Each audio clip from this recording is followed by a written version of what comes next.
Malam, Bang. Bang. Terima kasih, sangat bersyukur malam ini bisa bertemu dengan teman-teman. Ada beberapa teman yang lama, ada Kak Ira. Wah, udah lama sekali nggak ketemu Kak Ira ini. Apa kabar Kak Ira? Baik, Bang. Udah lama. Iya. Ya, Ini terima posisi kasih. Abang di mana? Di Medan? Di rumah di Medan, ya. Oh, oke. Baik, thank you. Teman-teman, terima kasih ya untuk kesempatan diajak untuk berdiskusi bersama-sama dengan teman-teman malam ini dari firman Tuhan. Ketika saya dihubungi beberapa waktu yang lalu, saya disampaikan bahwa teman-teman alumni akan belajar Bible Study. Nah, ketika saya mendengar alumni Bible Study, saya sangat senang. Ya, saya kira itu satu hal yang baik untuk terus kita pelihara ya, kecintaan kita kepada firman Tuhan dengan belajar firman Tuhan dengan serius, dengan sungguh-sungguh. Nah, tapi pada waktu yang sama saya juga agak sedikit keder karena diminta memfasilitasi belajar Bible Study dari satu kitab. Tapi sekali pertemuan, waduh, saya bilang ini serem banget ini. Jagoan-jagoan banget nih anak-anak IKPL kan. Belajar Bible Study, kitab Wahyu lagi. Sekali pertemuan, 60 menit. Waduh, saya bilang, serem banget ini. Gimana caranya ya, saya bilang. Nah, lalu saya usul begini. Bagaimana kalau kita memfokuskan perhatian kita kepada satu topik saja dari kitab Wahyu. Jadi kita mengambil satu tema, tapi tema itu kita lihat dari kitab Wahyu. Jadi kita Bible Study, namanya thematic Bible Study, tapi kita tidak meluas ke kitab-kitab lain, hanya belajar satu kitab tentang tema itu, yaitu tema eskatologi. Nah, teman-teman, apa sih itu eskatologi? Ya. Nah, secara teknis, eskatologi itu tidak lain adalah salah satu cabang di dalam teologi ya, ketika kita belajar tentang masa-masa yang akan datang, teristimewa hal-hal yang berkaitan tentang akhir zaman, seperti yang dikatakan oleh MC tadi. Saat ketika seluruh perjalanan sejarah dunia ini akan berhenti di satu titik. Ya, nah, karena kita percaya bahwa waktu itu berjalan secara linier, ada awal dan dia akan terus berjalan. Maka di satu titik nanti perjalanan waktu yang linier itu akan mencapai titik akhirnya. Nah, eskatologi berbicara tentang titik akhir itu dan apa yang terjadi sesudahnya.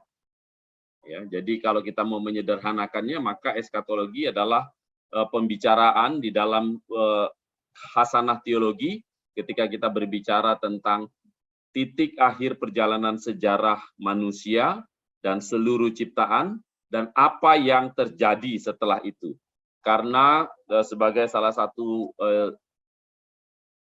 agama atau kepercayaan, orang Kristen percaya bahwa perjalanan hidup manusia dan kisah tentang semesta ini tidak berhenti ketika waktu di atas bumi ini atau waktu linier manusia ini berhenti. Ya, kita mempunyai sebuah pengharapan dan iman bahwa ada kehidupan di balik kehidupan setelah kematian. Ya, jadi life after death. Ya, jadi bukan saja hidup setelah mati, tetapi ada kehidupan setelah kematian. Ribet ya. Karena waktu kita mati itu tidak menjadi akhir dari sejarah manusia. Itu adalah akhir dari sejarah kita secara pribadi. Nah, tapi tidak berarti bahwa kalau kita mati maka seluruh semesta kemudian mengakhiri kisah hidupnya. Tidak. Nah, jadi eskatologi berbicara tentang apa yang terjadi setelah kehidupan setelah kematian. Life after death. Ah, gitu. Ribet kan? Nah, jadi kita berbicara tentang itu. Nah, kita akan membahas topik yang sangat menarik ini dari kitab Wahyu, sebuah kitab yang juga sangat menarik. Ya, saya percaya bahwa salah satu kitab yang kaya sekali dengan pesan-pesan teologis, tetapi juga padat dengan hal-hal yang membuat orang Kristen di sepanjang sejarah gereja terus bergumul dan tidak selalu sepakat. tentang apa yang disampaikan oleh kitab Wahyu. Ya, jadi waktu kita mendekati kitab Wahyu, kita harus datang pertama dengan kerendahan hati bahwa kitab ini adalah kitab yang memberikan pesan-pesan yang sangat kaya dan kadang-kadang atau bahkan sering ya banyak ya mengandung pesan-pesan yang bagi kita di zaman sekarang ini kelihatannya aneh untuk mengerti. Ya. Nah, kita akan melihat nanti bagaimana kita mendekati kitab Wahyu ini dan bagaimana orang-orang Kristen tidak selalu sepaham memahami kitab ini. Jadi waktu kita membaca ini, kita mungkin tidak sepaham. Contoh paling sederhana ya, di dalam kitab Wahyu ada sebutan yang disebut dengan kerajaan 1000 tahun. Nah, orang Kristen di seluruh dunia, ya, di sepanjang sejarah, kemudian tidak sependapat apa artinya tentang kerajaan 1000 tahun. Ada yang bilang itu hanya simbolik, tidak pernah ada betul-betul kerajaan 1000 tahun. Tetapi ada banyak sekali ahli-ahli teologi yang sangat percaya firman Tuhan, sangat mencintai Tuhan, meyakini bahwa ada kerajaan 1000 tahun di atas bumi ini sebelum akhir zaman tiba. Nah, ini menjadi salah. Lalu ada yang bilang ini, apakah kerajaan 1000 tahun itu terjadi setelah tribulation atau masa sulit atau sesudah tribulation? Lalu orang Kristen tidak sependapat lagi. Jadi kita banyak sekali nggak sependapat. Ya. Nah, jadi waktu kita membaca kitab Wahyu, kita diundang untuk mendekati kitab Wahyu dengan kerendahan hati, karena mungkin saja apa yang akan kita pahami tidak sependapat dengan orang lain. Tetapi itu tidak berarti bahwa kita tidak mencintai Tuhan dan tidak percaya firman Tuhan atau salah mengerti firman Tuhan, ya. Nah, jadi kita akan mendekatinya dengan cara begitu. Nah, saya ada sedikit share, ya. Jadi saya mencoba menyampaikan topik tentang eskatologi ini sesimpel mungkin dan melihatnya dari hal-hal yang utama di dalam kitab Wahyu. Jadi kita tidak mungkin dalam pertemuan satu kali masuk ke dalam kitab Wahyu lalu mengkorek-korek ya semua isinya dalam satu kali pertemuan.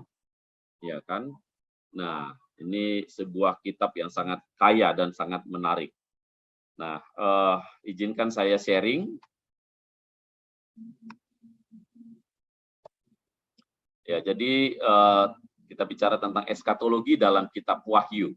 Nah, saya tadi sudah menyinggung bahwa ada banyak tantangan memahami kitab Wahyu. Salah satu tantangannya adalah gini. Ini genre-nya apa? Apa genre dari kitab ini? Nah, apakah kalau kita membaca ya di dalam salah satu bagiannya, kelihatannya ini adalah sebuah surat genrenya. Karena dikatakan pada ayat pasal 1 ayat 3 misalnya, berbahagialah ia yang membacakan dan mereka yang mendengarkan kata-kata nubuat ini. Jadi pertama dia dibacakan dan diperdengarkan. Jadi kelihatannya ini adalah sebuah surat. Ya, banyak ahli teologi yang percaya bahwa surat ini adalah apa yang disebut dengan circulated letter, surat yang diputar ke beberapa jemaat. Khususnya banyak yang percaya bahwa ini dikirimkan untuk dibacakan dari satu jemaat ke jemaat lain kepada 7 jemaat yang ada dicatat di pasal 2 sampai dengan pasal 3 itu. Ya, jadi Efesus, Pergamus, Laodikia, Tiatira, dan lain-lain. Ya, Sardis, dan semuanya. Jadi surat ini dikirim setelah dibaca di Efesus, kemudian dikirim lagi, lalu dibaca lagi di Smyrna. Setelah sampai di Smyrna, setelah dibaca, lalu dikirim lagi ke Pergamus. Karena ke-7 kota ini juga saling berdekatan. Ya. Jadi ditulis untuk dibacakan. Nah, firman ini langsung dimulai dengan perkataan berbahagialah ia yang membacakan. Jadi kelihatannya dibacakan dalam pertemuan publik. Ya. Bayangkan bahwa kitab yang berisi 22 pasal ini dibacakan terus. Mungkin tidak dalam satu kali pertemuan. Dibacakan mungkin berulang-ulang kali dalam beberapa kali pertemuan yang berbeda. Nah, tetapi isinya juga langsung disebut bahwa dia adalah nubuat. Ya, prophecy. Ya, jadi ini adalah surat Tapi tidak sama seperti surat yang lain, misalnya surat Yudas, dari Yudas hamba Yesus Kristus bla bla bla bla. Ada alamatnya. Ya. Ini langsung dikatakan ini adalah wahyu Yesus Kristus. Jadi ini adalah surat. Nah, kalau kita tanya kalau begitu ini surat dari siapa? Ini kelihatannya adalah surat dari Yesus ditulis oleh Yohanes kemudian dikirimkan kepada jemaat itu. Jadi ini surat siapa? Surat Yesus atau surat Yohanes? Surat dua-duanya. Banyak ahli yang mengatakan bahwa kelihatannya Yohanes menerima ilham dari Roh Kudus, dari penglihatannya Yesus menampakkan diri kepada dia, lalu berbicara kepada dia, lalu berkata kepada dia supaya tuliskanlah. Tetapi kelihatannya dia tidak menuliskan secara verbatim atau kata demi kata. Tetapi ada sebuah proses ketika dia menulis itu, lalu kemudian dia menyimpannya, lalu kemudian dia menuliskannya kembali. Jadi bukan verbatim. Itu salah satu pendapat beberapa ahli. Ada juga yang bahkan percaya bahwa ini verbatim, word by word, langsung didiktekan. Nah, itu aja orang Kristen nggak sepakat. Ada yang bilang itu verbatim, didiktekan, lalu Yohanes menulis satu-satu. Lalu semua tulisan ini adalah tulisan yang langsung didiktekan oleh Yesus. Tapi ada yang mengatakan tidak. Tapi ini adalah sebuah proses di mana Yesus berbicara kepada Yohanes, lalu Yohanes mencernanya, lalu kemudian menuliskannya dengan parafrase, dengan kalimat dia sendiri. Nah, kita bisa berbeda pendapat mana yang ini, ya mungkin ini bukan ruang untuk membahasnya lebih detail. Ya. Nah, jadi memahami kitab Wahyu ini, kita memahaminya pertama sebagai sebuah surat, ya ada pesan. Setiap surat pasti ada pesan yang mau disampaikan. Ada sesuatu yang mau diadres, namanya juga surat. Nggak ada orang menulis surat tanpa pesan, tanpa sesuatu. Apalagi kalau surat formal kan gitu, perihal, kan gitu kan langsung disebut. Nah, di sini tidak disebutkan secara spesifik itu, tetapi pasti kalau dia surat ada pesan yang mau disampaikan. Nah, jadi dia adalah sebuah surat sebagai sebagai sebuah literatur, dia adalah literatur surat, tetapi dia tidak mengikuti kaidah-kaidah umum surat kebanyakan pada zaman itu. Dia tidak menyebutkan dari siapa. Dari Paulus, biasanya kalau surat-surat penggembalaan Paulus. Dari Paulus, hamba Yesus Kristus kepada orang-orang kudus yang ada di dada-dada, biasanya gitu. Dari Petrus, ya, dari Yudas, nah ini nggak ada. Ini dikatakan wahyu Yesus. Tapi ini adalah surat. Jadi Yesus punya pesan untuk didengar. Nah, tantangan berikutnya adalah kita memahaminya dengan pendekatan tafsir. Ya, bagaimana kita menafsirkan bagaimanakah kita menafsirkan kitab Wahyu? Nah, orang Kristen, para ahli-ahli tafsir mempunyai cara pandang yang berbeda-beda. Ya. Setidak-tidaknya ada 5 jenis tafsir. Ketika orang mendekati kitab Wahyu, ada 5 pendekatan, dan 5 ini adalah pendekatan yang ada di dalam gereja. Jadi ini adalah pendekatan yang valid. Ya, ada yang namanya preteris, berasal dari kata preter yang artinya histori, sejarah. Ya, jadi dia sangat menekankan bahwa semua pesan yang ada di dalam Wahyu itu adalah didekati dengan penekanan aspek historisnya. Ya. Lalu dia kemudian mencoba membuat peta, ya, dari peristiwa historis itu, dari mulai ketika surat itu ditulis sampai kepada akhir zaman nanti. Ya, jadi mereka biasanya melihatnya seperti itu, bahwa semua yang ditulis ini akan ada pesan-pesan historisnya. Nah, biasanya orang preteris ini sebagian, ya tidak semua, cenderung suka menafsir simbol-simbolnya itu dengan cara-cara alegoris. Ya. Jadi ada hewan berkepala 7. Oh, itu artinya Uni Eropa. Karena Uni Eropa itu pertama sekali didirikan oleh 7 negara, gitu-gitu. Misalnya. Ya. Jadi dia bilang, wah ini berarti zamannya zaman sekian, gitu. Lalu dia membuat peta sejarah dari catatan Wahyu. Ada historis, ya. Nah, orang-orang yang mendekati seperti ini, dia percaya bahwa semua peristiwa yang ditulis di dalam kitab Wahyu itu sudah digenapi pada abad pertama. Jadi tidak ada sesuatu yang berbicara tentang zaman sesudahnya. Ya, itu historis. Nah, ada yang berbicara tentang futurist, ya. Jadi dia mengatakan menurut dia semua isi wahyu itu berbicara tentang apa yang akan terjadi di kemudian hari. Tidak ada yang berkaitan dengan peristiwa yang terjadi untuk konteks sejarah di mana surat itu dituliskan dan kepada siapa dia ditujukan. Jadi dia melulu berbicara tentang masa yang akan datang, ya. Jadi ini adalah sebuah kitab ramalan apa yang akan terjadi. Lalu ada yang pendekatannya idealis, ya. Dia berkata bahwa sebenarnya dia bukan soal waktunya yang penting, tapi pesan-pesan moral dan teologianya yang penting, ya. Bagaimana orang Kristen dipanggil untuk taat, bertekun di dalam penderitaan dan kuat melawan kejahatan. Nah, tidak penting mau histori, mau futurist, nggak penting. Yang penting pesannya. Nah, itu adalah pendekatan idealis.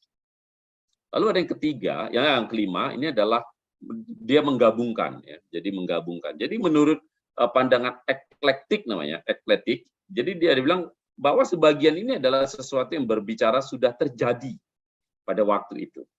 Tapi ada yang belum terjadi. Jadi dia menggabungkan antara historis dan futuris.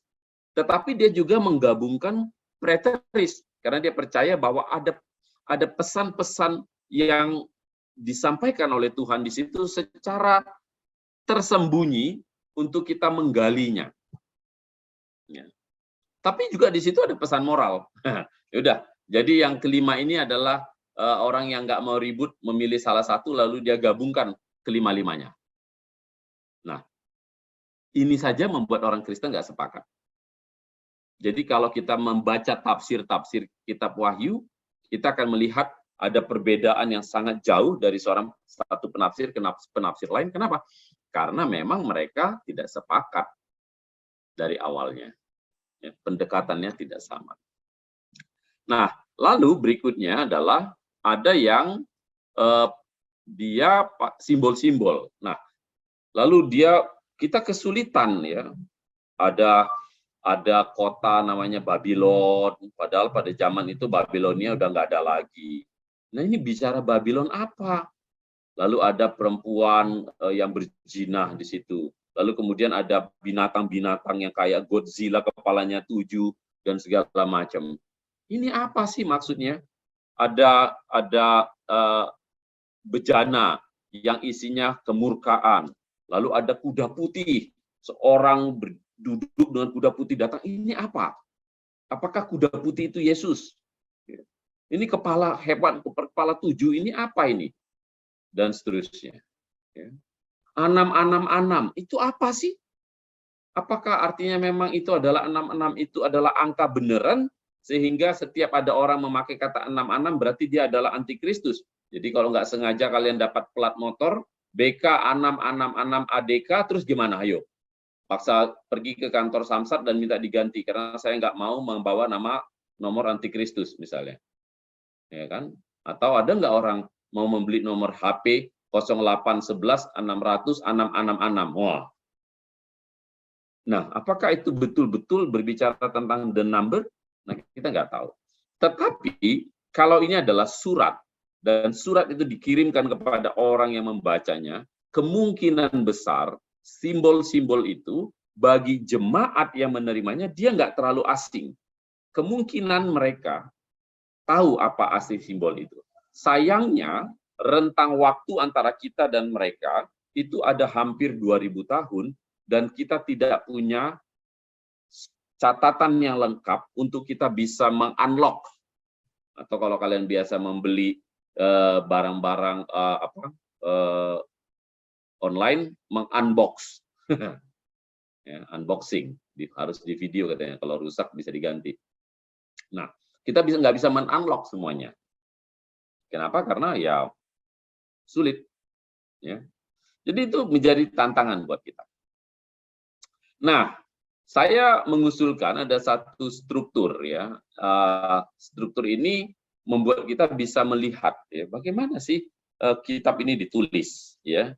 Jadi kalau kitab ini ada yang menafsirkannya bahwa kitab ini ditulis dengan struktur namanya kiasim. Ya, kiasim itu berarti dia berpasang-pasangan, ya. 1 berpasangan dengan 8, 2 berpasangan dengan 7, 3 berpasangan dengan 6, 4 berpasangan dengan 5, dan temanya agak sama. Ya. Nah, di ayat 1, siapa Yesus? Dia memperkenalkan diri, misalnya aku adalah Alfa dan Omega. Lalu di akhir dia mempertegas kembali dia adalah Alfa dan Omega. Dia memberi pesan dan dia kemudian menutup pesan itu. Ya. Lalu misalnya pada ayat kemudian kita bicara tentang ada umat Allah di situ. Nah, itu berpasangan tentang umat Allah pada ayat pasal 21 ayat 5 sampai 22 ayat 5.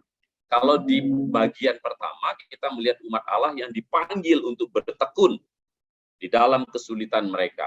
Nah, di ujung-ujung surat ini kita bertemu kembali tentang pesan kepada umat Allah, gereja.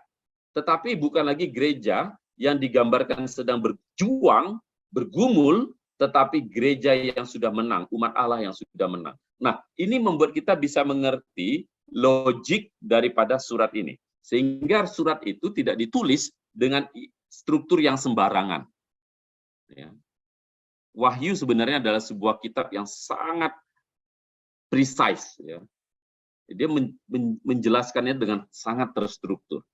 Jadi walaupun kita sulit mengerti, tetapi kita bisa melihat di sini bahwa seluruh kitab ini ditulis dengan sebuah logik yang clear. Nah, kalau kita bisa membaca Alkitab seperti ini, membaca kitab Wahyu seperti ini, maka kita mudah-mudahan kita nggak kehilangan arah, kita nggak lost ketika kita membacanya. Jadi kita melihat gambar besarnya. Di dalamnya ada detail-detailnya.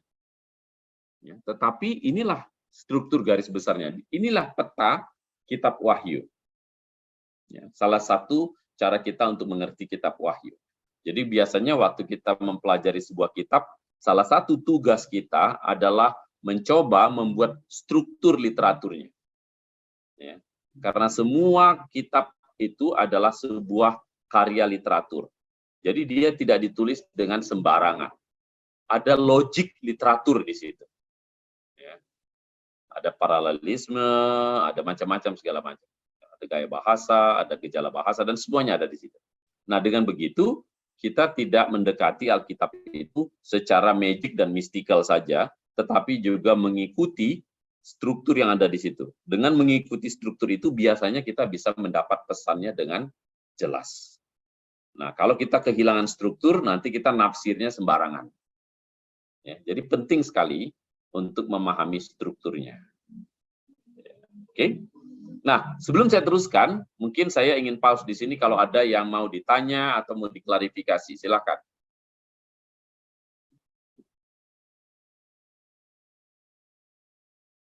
Ada atau kita lanjut?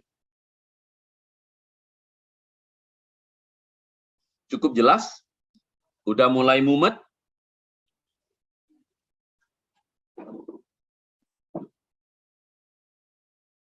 Nah, ini mudah-mudahan teman-teman bisa mengikuti. Bisa mengikuti ya sampai sini ya. Clear ya? Bisa, Bang. Oke, thank you. Nah, sekarang saya akan masuk kepada tema eskatologisnya. Nah, saya menyebutnya sebagai nuansa eskatologis dalam tema-tema kitab Wahyu. Artinya, pembicaraan tentang eskatologi itu tidak secara satu spesifik saja ditulis. Ya. Saya mendekatinya dari 4 tema. Ya, ada 4 tema.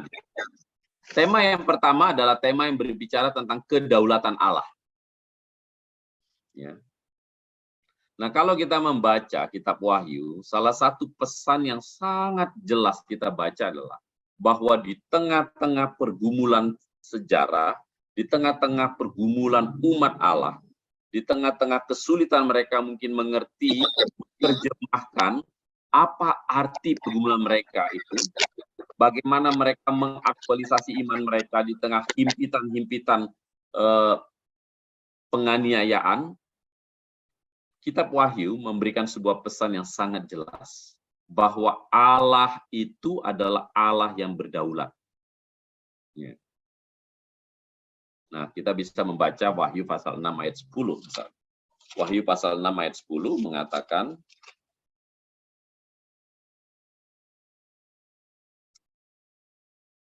dan mereka berseru dengan suara nyaring katanya, berapa lama lagikah, ya penguasa yang kudus dan benar, engkau tidak menghakimi dan tidak membalaskan darah kami kepada mereka yang diam di bumi. Nah, ini adalah sebuah pengakuan dari umat Tuhan bahwa mereka meminta keadilan kepada Allah. Dia satu-satunya yang berdaulat untuk menegakkan keadilan di atas bumi ini. Lalu mereka meminta dia untuk bertindak. Ya. Wahyu menceritakan dengan gamblang kesengsaraan dan bencana yang akan menimpa dunia, baik sepanjang sejarah maupun secara intensif menjelang akhir zaman. Sebagian besar penderitaan yang digambarkan ditujukan kepada umat Allah yang dianiaya karena kesetiaan mereka kepada Kristus. Nah, teman-teman, banyak sekali ahli sejarah Alkitab meyakini bahwa surat Wahyu ini ditulis ketika penderitaan karena penganiayaan itu mengalami intensitas yang sangat kuat pada zaman itu. Ya. Jadi mereka mengalami penderitaan yang sangat besar sekali. Nah, penderitaan itu membuat mereka banyak bergumul. Bukankah mereka mengharapkan bahwa Tuhan harus segera datang? Ya, janji Tuhan akan datang. Tetapi kok nggak datang-datang? Ya, misalnya jemaat di Smyrna, mereka bergumul. Ya. Kalau kita membaca jemaat di Smyrna itu, ya, pasal 2 ayat 9 sampai ayatnya yang ke-10. Dikatakan begini, aku tahu kesusahanmu dan kemiskinanmu, namun engkau kaya, dan fitnah mereka yang menyebut dirinya orang Yahudi, tetapi yang sebenarnya tidak demikian. Sebaliknya mereka adalah jemaat iblis. Jangan takut terhadap apa yang harus engkau derita. Ya, sesungguhnya iblis akan melemparkan beberapa orang dari antara kamu ke dalam penjara, supaya kamu dicobai, dan kamu akan beroleh kesusahan selama 10 hari. Nah, banyak orang menduga ini 10 hari atau benar-benar 10 hari, apakah hanya simbol sekali lagi. Ya. Apakah memang setiap orang hanya dihukum 10 hari? Kenyataannya tidak. Ada yang lebih. Ya. Tetapi kelihatannya ini mengatakan bahwa tidak ada waktu hukuman yang boleh melebihi ketetapan Allah. Seberapa sakit pun itu. Pada akhirnya, ketetapan berapa lama orang akan mengalami kesusahan itu ada di dalam kontrol Tuhan. Wah, ini menarik kan? Jadi, Allah melampaui kedaulatan kaisar. Hendaklah engkau setia sampai mati, dan aku akan mengaruniakan kepadamu mahkota kehidupan. Jadi mereka menderita. Banyak orang menduga pada zaman itu, ya, seorang rasul yang bernama Domitian, itu naik tahta. Ya. Jadi kaisar Romawi yang lebih sadis itu bukan Nero. Kaisar Domitian adalah salah satu kaisar yang paling bengis. Ya. Dan dia ingin supaya dia selalu disebut dengan sebutan Tuhan dan Allah. Jadi setiap kali orang menyebut dia, orang harus menyebut dia dengan bahasa Latin Dominus et Deus Noster. Ya. Allah dan Tuhan. Siapa yang tidak menyebut begitu, dia bisa dihukum. Dan siapa yang tidak memandang bahwa dia adalah Tuhan, dia boleh dihukum mati. Nah, orang Kristen tidak ada yang mau melakukan ini. Karena hanya ada satu Tuhan dan Allah mereka, yaitu Yesus Kristus. Karena itu pada zaman Domitian, hampir beribu-ribu orang mati disiksa oleh Domitian. Tetapi di tengah-tengah kesulitan itu, ya, Kitab Wahyu mengatakan bahwa dia tetap pegang kontrol. Nah, ketika kita berbicara tentang topik eskatologi, kita di tengah-tengah kedaulatan Allah itu. Itu artinya bahwa seluruh perjalanan waktu di tengah-tengah dunia ini ada di dalam kendali Tuhan. Tuhan yang menentukan kapan sesuatu itu boleh dimulai dan kapan akan diakhiri. Di dalam awal suratnya dan di akhir suratnya, Yesus menyebut dirinya sebagai aku adalah Alfa dan Omega. Tidak ada sesuatu yang terjadi di luar dia dan melampaui dia. Dia adalah penentu segala sesuatu dari segi waktu. Ya kan? Nah, itu menarik. Ya. Jadi Ketika kita berbicara tentang eskatologi, kita berbicara tentang kedaulatan Allah atas seluruh semesta. Jadi akhir zaman itu adalah sebuah perjalanan, bukan perjalanan random, tetapi perjalanan yang terencana di dalam kedaulatan Allah. Nah, itu penting mengingat ini. Jadi kita nggak nasib-nasiban. Kapan itu kiamat, kita nggak nasib-nasiban. Ya. Akhir sejarah itu akan berjalan menurut rencana Allah di dalam kedaulatannya. Itu penting. Ya. Jadi kita nggak sedang berjalan di dalam sebuah proses waktu yang random, nggak tahu kapan akan berakhir. Tahu, ya, tahu karena ada di dalam Tuhan. Kita nggak tahu, Tuhan yang tahu. Ya. Dia disebut sebagai Tuhan yang berdaulat, kudus dan benar. Ya. Jadi itu menarik sekali teman-teman. Ya, itu salah satu nuansa eskatologis yang kita lihat di situ. Yang kedua, kita juga melihat pesan eskatologis itu di dalam topik Tuhan yang menang. Ya. Kristus Victor, itu bahasanya, salah satu bahasa teologianya. Ya, salah satu tema teologi penting dalam kitab Wahyu adalah bahwa Kristus itu adalah pemenang atas setan. Sebengis apapun, sesakit apapun, setan menindas gereja, Kristus adalah pemenangnya. Jadi sejarah ini tidak akan berakhir karena iblis berhasil mengalahkan, merusak rencana Tuhan. Sejarah ini akan berakhir ketika Kristus akan menghancurkan untuk selama-lamanya iblis dan pengaruhnya atas seluruh semesta. Ya. Jadi dia sekarang digambarkan sebagai pemegang kunci maut dan Hades. Ya, bisa memasukkan di situ. Ya. Dia sudah menaklukkan. Jadi kematiannya menghapus dosa. Kebangkitannya mendeklarasikan kemenangannya atas iblis. Ya.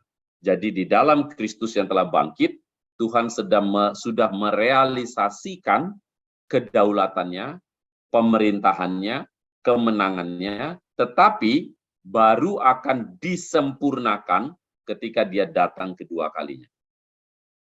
Ya, jadi Kristus sudah menang, tetapi baru akan mengalami kesempurnaannya ketika dia datang kedua kalinya.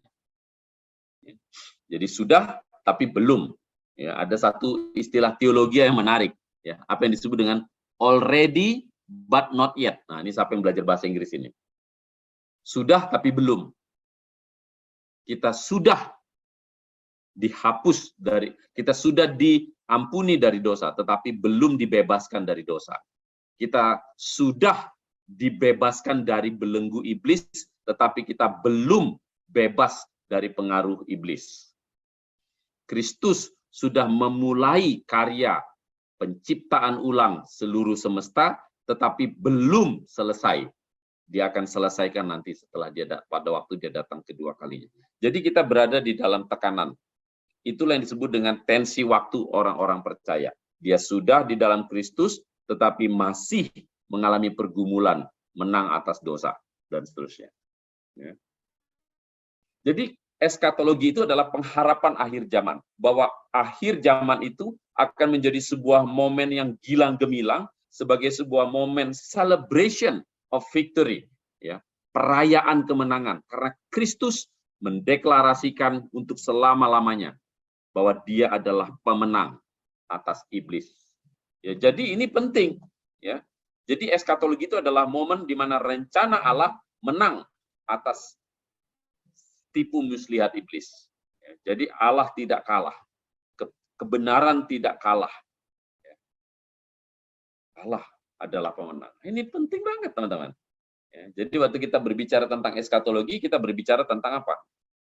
Momen kemenangan Kristus. Momen perayaan atas kemenangan Kristus, atas setan, atas iblis, atas dosa, atas kehancuran, atas penderitaan, dan seterusnya. Jadi, kita nggak berbicara eskatologi itu sebagai sebuah peristiwa-peristiwa yang penuh dengan hayalan, tetapi sebuah peristiwa yang penuh dengan kekaguman gitu lah ya. It's celebration. Ya. Jadi kita mengantisipasi apa yang ingin kita antisipasi kepada eskatologi, sebuah perayaan besar bahwa iblis dan dosa bukan kata akhir bagi perjalanan hidup sejarah kita, umat manusia dan ciptaan, tetapi Kristus adalah kata akhirnya, bukan yang lain. Ya. Nah, yang ketiga, nuansa eskatologis yang lain kita temukan adalah bahwa momen eskatologi itu adalah sebuah momen yang menakjubkan. Karena akhirnya kita akan melihat, kita akan ada di sebuah kumpulan besar orang-orang dari segala suku, kaum, dan bahasa. Ini adalah sebuah momen ketika Kristus misalnya amanat agung berkata, pergi dan jadikan segala bangsa muridku. Ya. Maka eskatologi itu adalah sebuah momen ketika kita akan berada pada satu waktu dan tempat di mana itu digenapi. Jadi umat Allah yang global. Nah, pengharapan eskatologi ini mengalami sebuah progresif dari pengharapan eskatologi perjanjian lama. Karena dalam perjanjian lama, pengharapan eskatologi yang kita temukan di dalam kitab Yesaya dan di dalam kitab Yeremia adalah sebuah pengharapan eskatologi yang sangat etnisentrik, yaitu hanya orang Israel. Tetapi di dalam kitab Wahyu, kita melihat bahwa umat Allah itu sekarang merangkul segala suku, kaum, dan bahasa. Wah, itu besar banget itu. Bayangkan kemeriahannya. Segala suku, kaum, dan bahasa. Nah, ini menunjukkan ya bahwa nuansa eskatologis itu adalah nuansa yang bersifat misional, bersifat misi, ya. Karena eskatologi itu akan menjadi sebuah perayaan di mana karya misi Allah akan dituntaskan secara sempurna. Jadi sebenarnya satu sisi, kalau kita ingin menikmati momen eskatologis itu, kita harus membayangkan bagaimana kita involve di situ. Orang-orang Kristen yang tidak ikut bagian di dalam karya misional Kristus, ya, karya misi Kristus di tengah-tengah dunia, pada waktu momen eskatologis, kita akan kehilangan kegembiraan itu. Karena kita nggak ngapa-ngapain. Tiba-tiba dari situ, kita nggak menjadi bagian daripada karya Kristus yang memuncak kepada momen eskatologis itu. Wah, jadi kita cuma datang itu. Saya ada di sini ya. Beda dengan, wow, puji Tuhan, ya, aku ada di sini. Mungkin kita bukan orang hebat. Mungkin kita nggak sebesar misionaris-misionaris hebat yang membuat karya-karya besar. Tapi coba bayangkan di sini. Nah, saya ini agak cerita, ini cerita bayangan ya, cerita bayangan. Ketika bertemu dia, sesudah itu aku melihat kumpulan besar orang banyak yang tidak terhitung banyaknya dari setiap bangsa, dari segala suku, kaum, dan bahasa. Lalu bayangkan begini.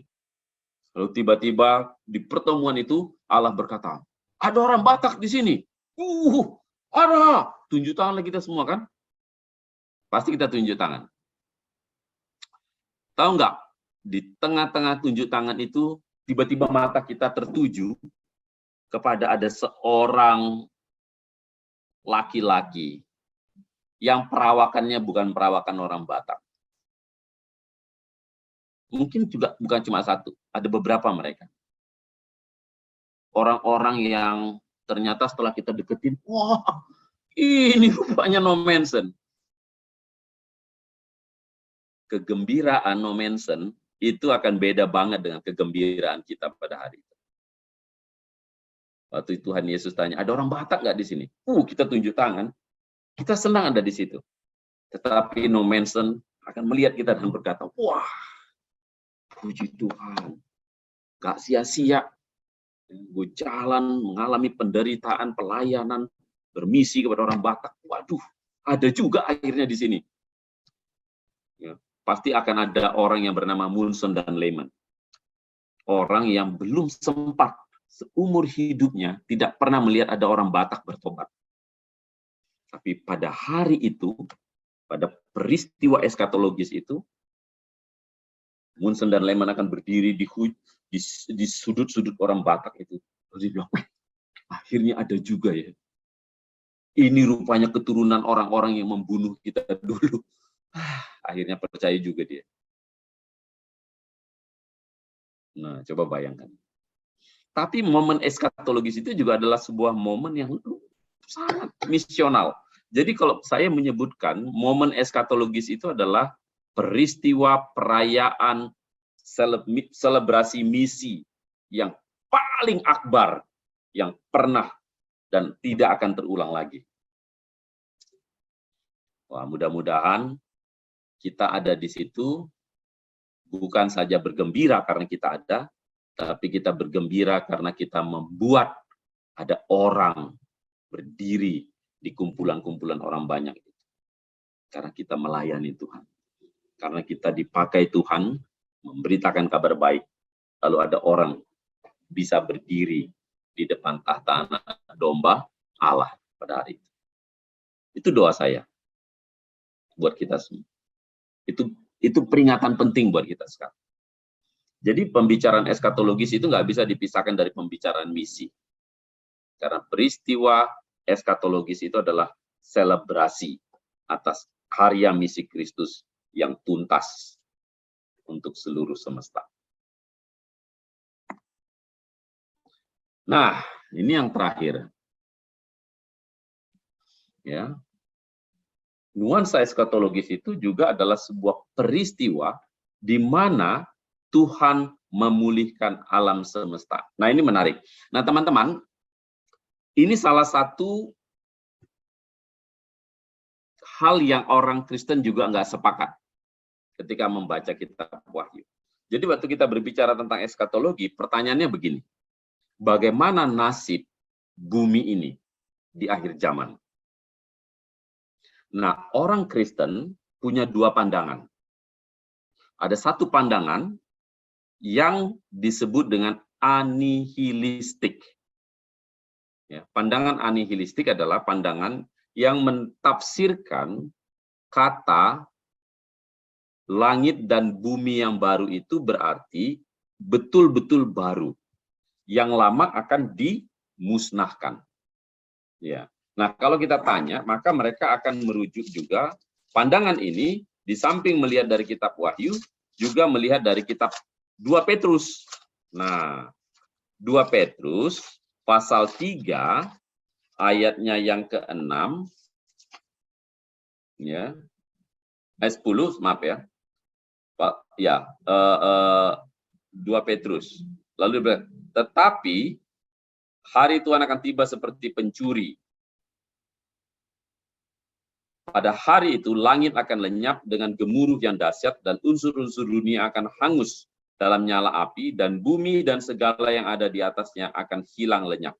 Nah, jadi dan seterusnya, ya. Maka dia mengatakan bahwa kalau begitu itu artinya bahwa bumi ini akan hancur. Lalu Tuhan akan menciptakan sebuah bumi yang baru dan kita akan ada di situ. Nah, ini yang pandangan anihilisme namanya. Ya, pandangan anihilistik. Nah, pandangan yang kedua adalah pandangan yang disebut dengan restoratif. Ya. Bukan dihancurkan, lalu dibuat yang baru, tetapi yang sekarang ini sudah sangat rusak karena dosa, lalu ketika Tuhan datang kembali, dia akan menyembuhkan, kalau kita bisa bilang. Ya, jadi luka-lukanya disembuhkan, ya, cacat-cacatnya dipulihkan. Lalu dia menjadi bumi yang baru. Tidak sama seperti yang sekarang, tetapi itu bumi yang sama. Ya, ini yang disebut dengan restorative view. Nah, orang Kristen tidak sependapat dua-dua. Ada yang anihilistik, ada yang restoratif. Menurut teman-teman, mana yang lebih alkitabiah?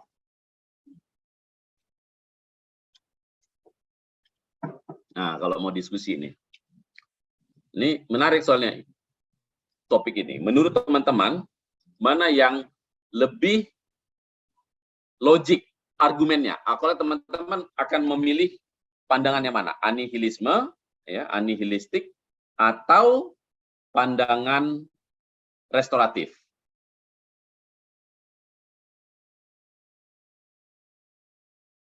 Ini sambil diskusi ngobrol-ngobrol nih. Jadi kita tanya jawabnya udah dimulai nih. Kan Bible study kan? Nah, kalau menurut teman-teman mana? Kalau ada yang nanya.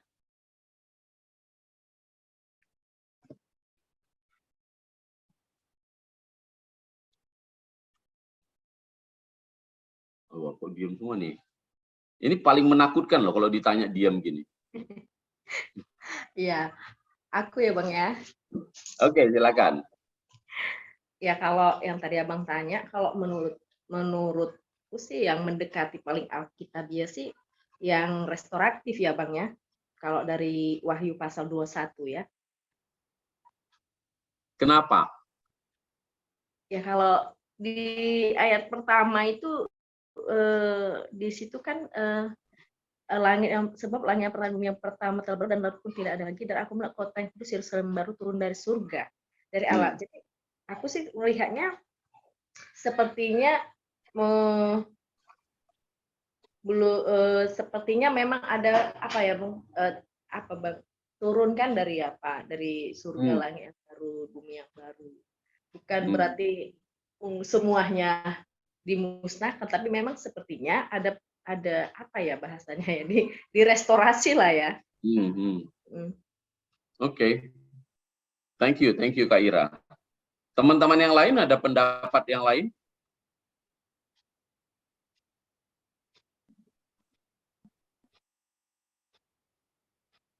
Nggak apa-apa nih, kita berdiskusi nih. Nah, jadi pasti saya ingin memastikan bahwa memang kedua-dua pandangan ini ada di dalam lingkar gereja. Dua-duanya ada. Dan menurut saya dua-duanya bisa kita pahami argumen-argumennya.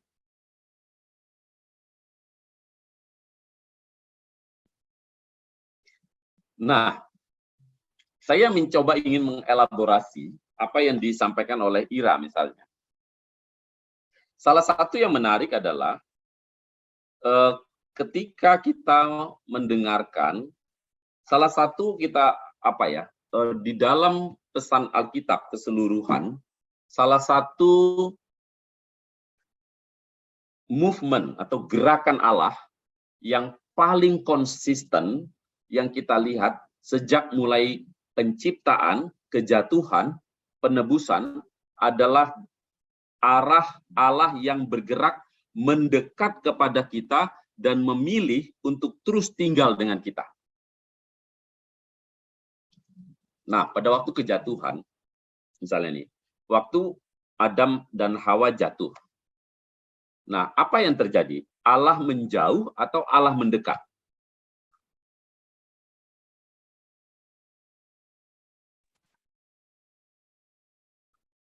Kalau dalam Kejadian nih, ini udah jatuh nih, Allah kemana?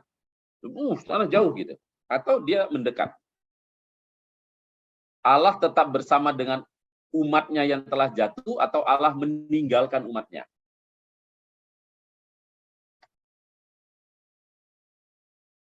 Oke, Allah mendekat. Nah, itu ada Bang Christian. Allah mendekat. Ya kan? Nah, di dalam sejarah Alkitab, kita tidak pernah melihat ada satu pesan di mana Allah menunjukkan indikasi bahwa dia meninggalkan umatnya, menjauh dari umatnya. Bahkan ketika dia membuang mereka ke Babel, kita melihat bahwa Allah menyertai mereka ke situ. Itu yang kita temukan di dalam kisah Daniel dan kawan-kawan. Itu yang kita temukan di dalam kisah Esther misalnya. Ketika mereka dalam pembuangan, Allah terus menyertai mereka meskipun mereka berdosa, meskipun mereka tidak taat. Tetapi gerakan Allah adalah Allah yang terus mendampingi dan ada di tengah-tengah umatnya.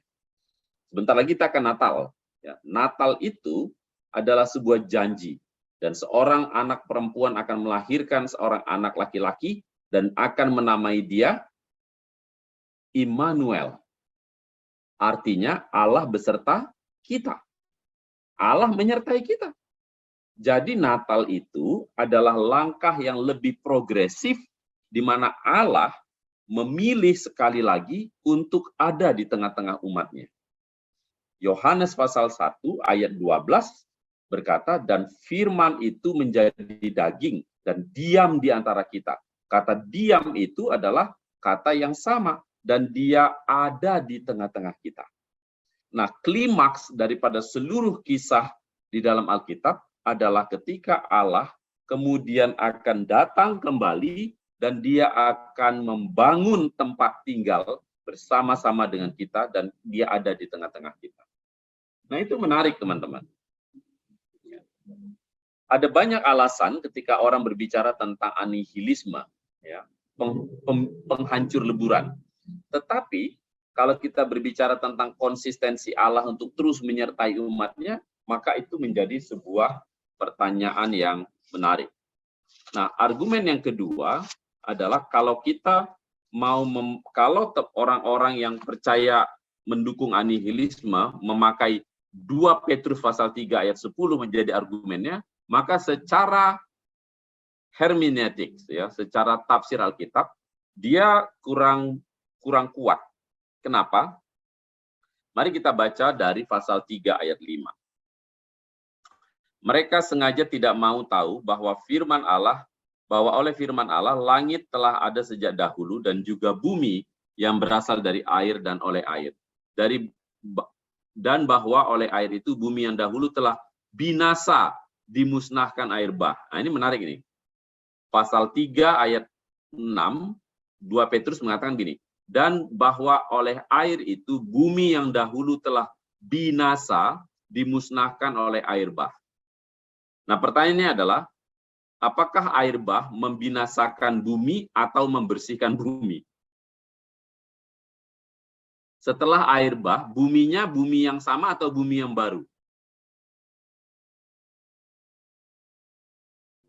Baca nih. Nah, saya tulisin ayat 7.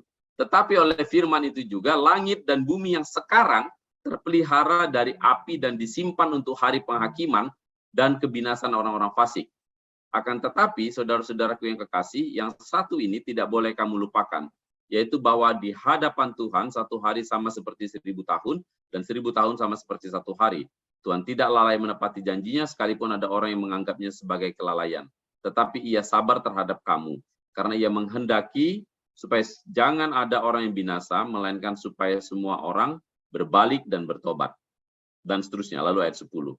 Jadi kalau ayat 10 mau ditafsirkan sebagai ayat yang mengatakan bahwa langit dan bumi yang ada ini akan hancur binasa dan dibuang, dihancur leburkan, maka kita akan menemukan kesulitan untuk menjelaskan ayat 5 dan ayat 6 dari 2 Petrus pasal 3. Karena kata yang sama dipakai untuk air. Jadi kalau kita memakai fungsi simbolik, air membersihkan, api ngapain? Memurnikan. Seperti emas. Ya. Jadi kalau ada sesuatu dibakar, maka tujuannya dia akan memurnikannya. Ya kan? Gitu kurang lebih. Nah, jadi teman-teman, kalau kita ingin mengambil pesan yang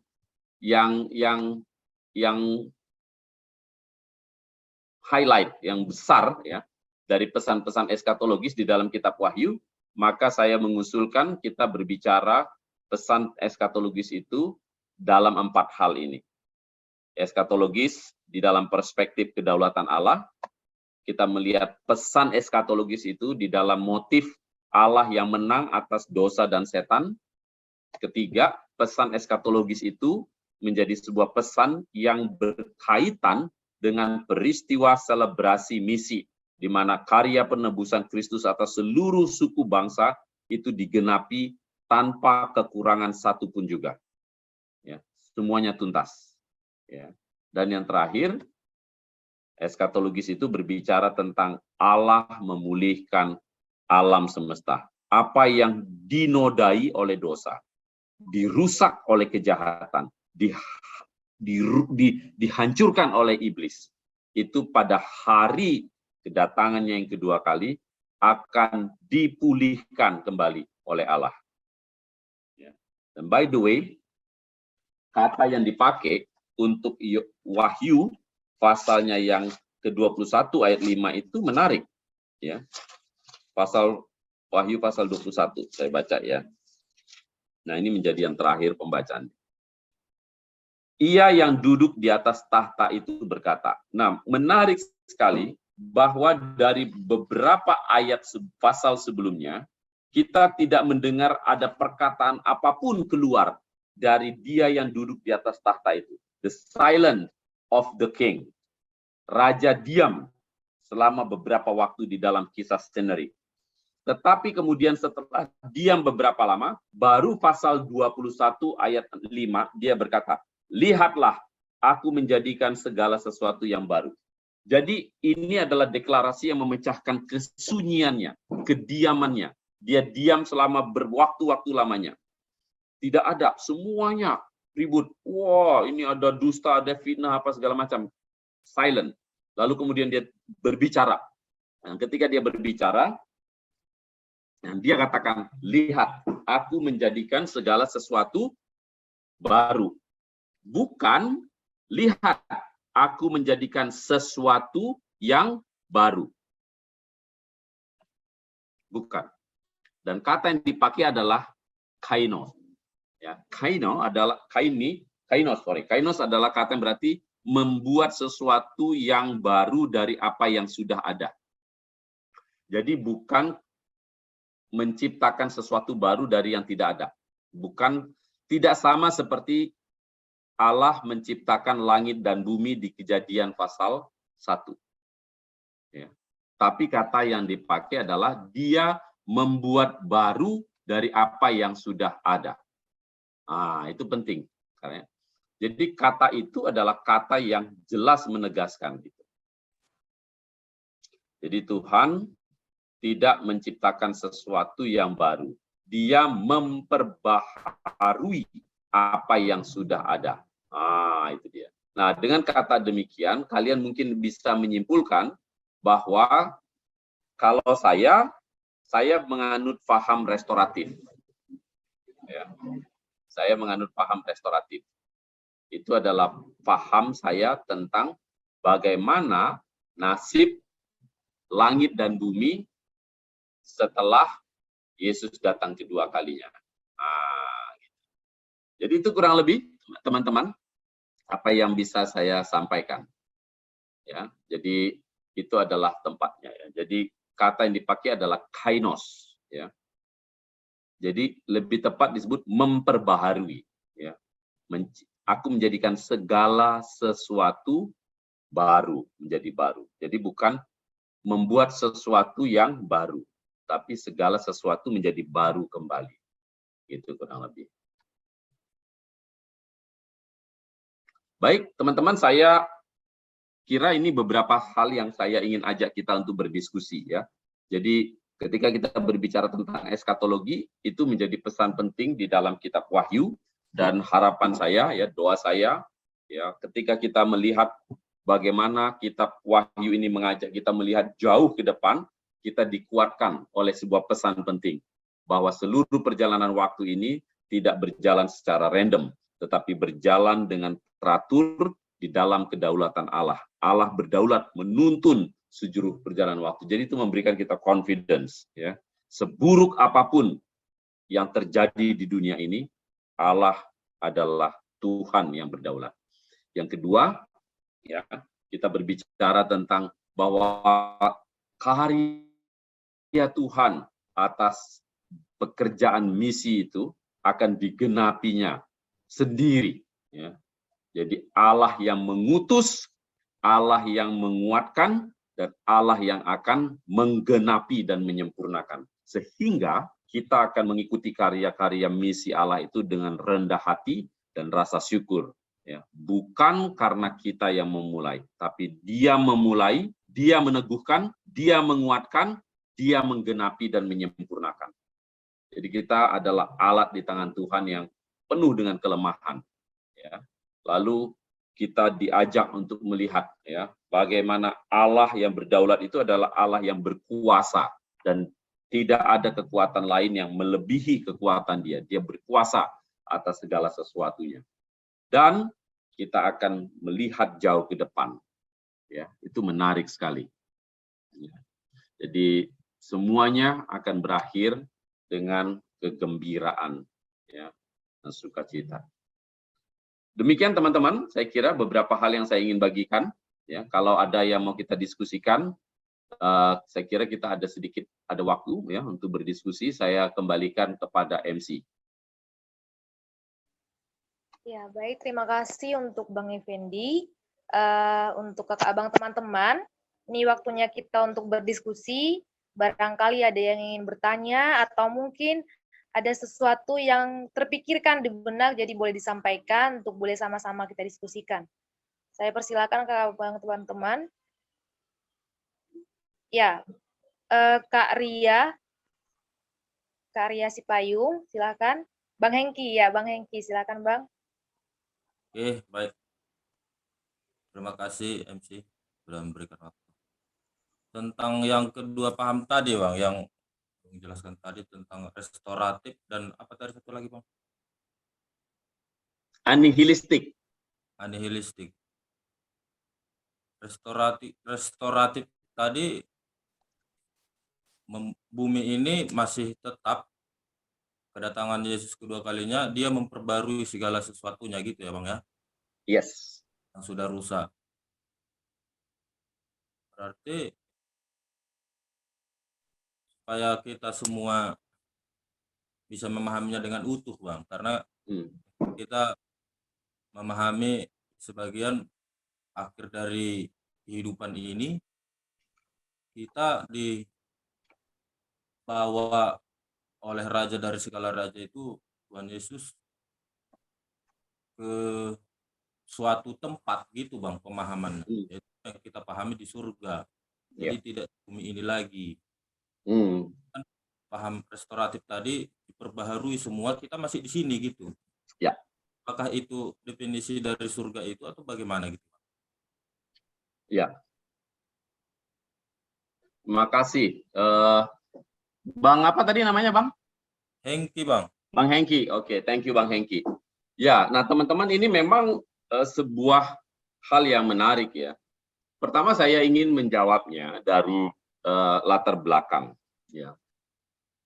Kebanyakan pandangan Kristen yang mempengaruhi cara berpikir kita bahwa kita akan dibawa ke sebuah tempat yang lain, lahir dari satu asumsi ya atau satu cara pandang yang sering sekali melihat bahwa semua yang ada di bumi ini yang sudah jatuh dalam dosa itu nggak mungkin lagi terbaiki gitu. Nggak mungkin lagi dipulihkan, udah parah kali, nggak ada gitu. Nah, jadi di samping itu juga pengaruh dari apa yang disebut dengan Neoplatonik. Ya, Neoplatonik ini adalah sebuah pandangan yang dipengaruhi sebetulnya oleh filsafat Yunani, terutama Plato yang mengatakan bahwa semua yang bersifat material itu pada dasarnya adalah buruk dan tidak mempunyai value kekekalan. Semua yang material. Sehingga dia sangat mengidolakan apa yang disebut dengan hal-hal yang non-material, terutama yang bersifat spiritual kalau kita bisa menyebutnya. Nah, karena kita berbicara tentang hidup bersama dengan Allah, kebanyakan orang membayangkan bahwa tidak mungkin hal-hal yang material itu mempunyai tempat di dalam kerajaan Allah. Nah, ini sebenarnya pandangan ini bukan pandangan Kristen, tetapi pandangan Yunani, ya, filsafat Yunani, terutama Plato, ya, dan kemudian dikembangkan oleh murid-muridnya. Nah, bagi orang Kristen sendiri sebenarnya ini adalah sebuah pengaruh yang sangat dominan Ya, jadi kita memang punya pikiran bahwa nggak mungkin kita ada di sini. Nah, teman-teman, ada beberapa challenge untuk pendapat ini.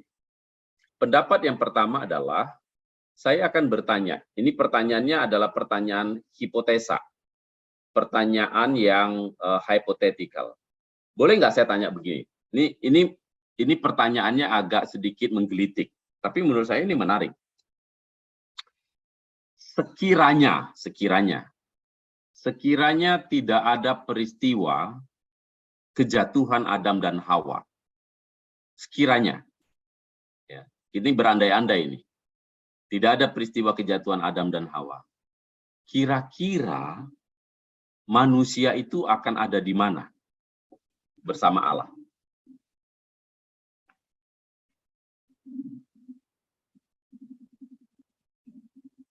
Nah, ayo. Di mana kira-kira? Ini andai-andai loh, ini agak-agak sedikit menggelitik. Di mana kira-kira?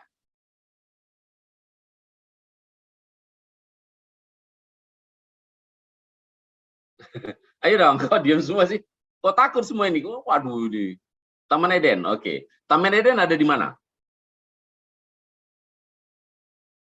Kalau menurut Kejadian ini, di bumi ini atau di tempat lain? Tahu di bumi, Bang. Ya, paling tidak menurut catatan Kejadian kayaknya itu di bumi. Ya? Di bumi. Nah, artinya kelihatannya desain Allah yang semula memang dia ingin kita ada di bumi ini dan dia bersekutu dengan kita di sini. Karena kalau Kejadian mencatat bahwa ketika dia menempatkan Adam dan Hawa di Taman Eden, Allah ada di mana?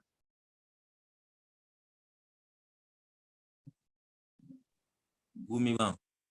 Dia ada bersama dengan mereka ya, di bumi. Di situ juga kan dia jalan gitu kan ya. Nah, artinya, nah ini secara kronologis nih.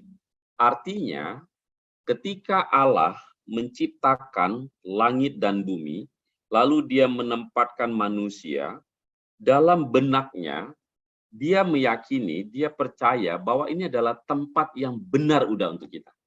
Dan dia memilih untuk ada di situ bersama dengan Adam dan Hawa. Jadi Allah sebenarnya tidak punya kesulitan untuk tinggal di bumi.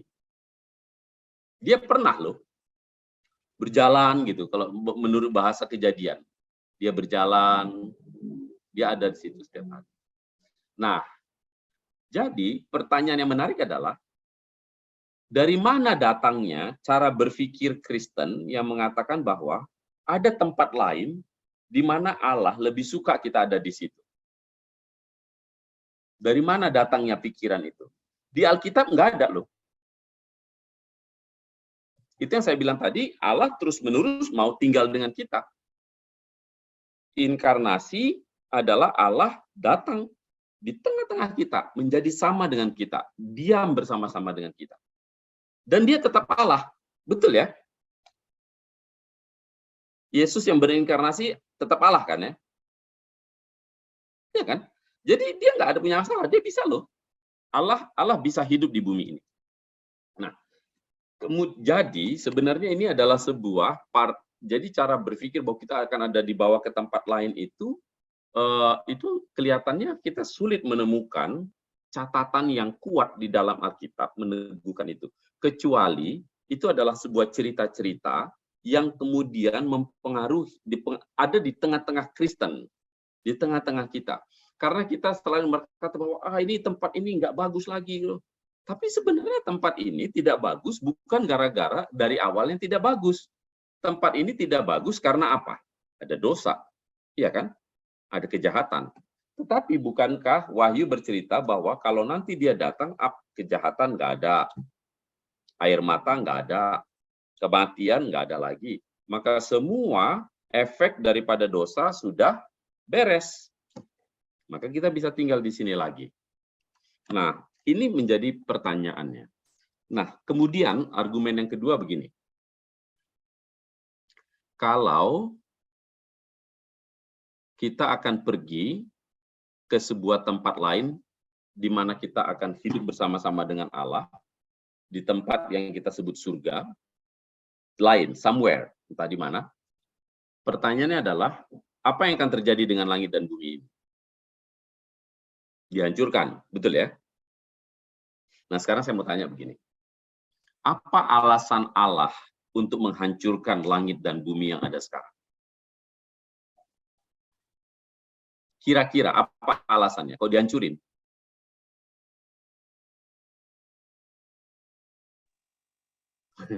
Bang, Ini, kenapa kira-kira Bang?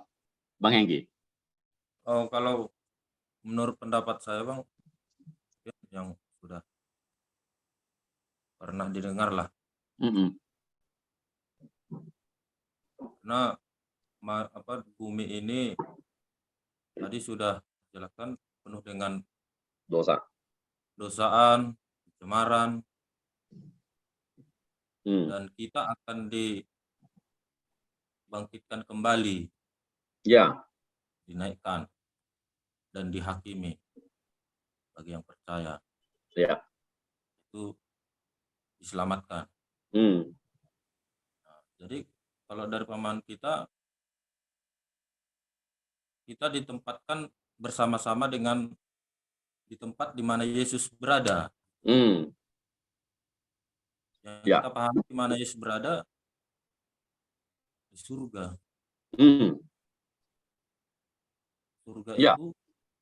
Surga itu kalau disinkronkan dengan bagian kedua tadi, jadi kembali ke bumi lagi, tapi buminya jadi bumi yang baru gitu Bang.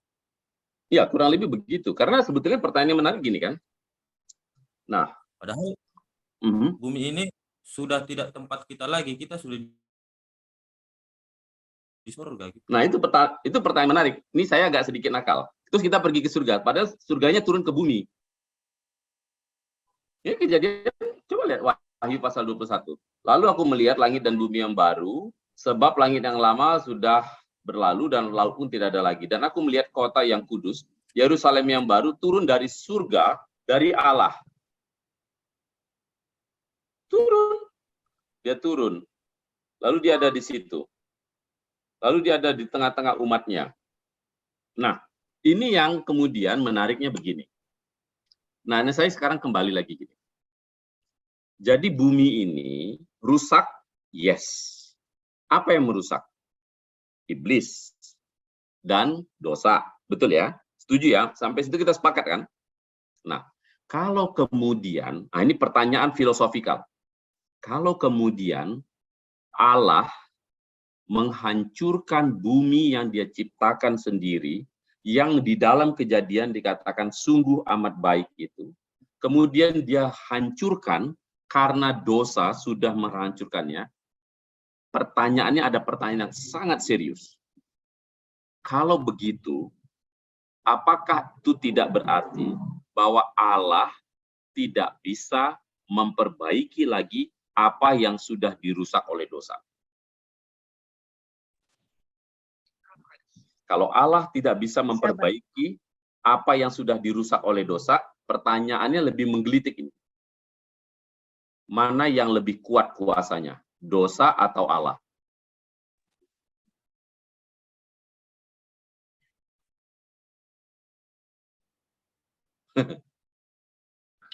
Kalau Allah pengen memperbaiki dengan buat yang baru gimana Bang? Itu bukan memperbaiki namanya, membuat baru.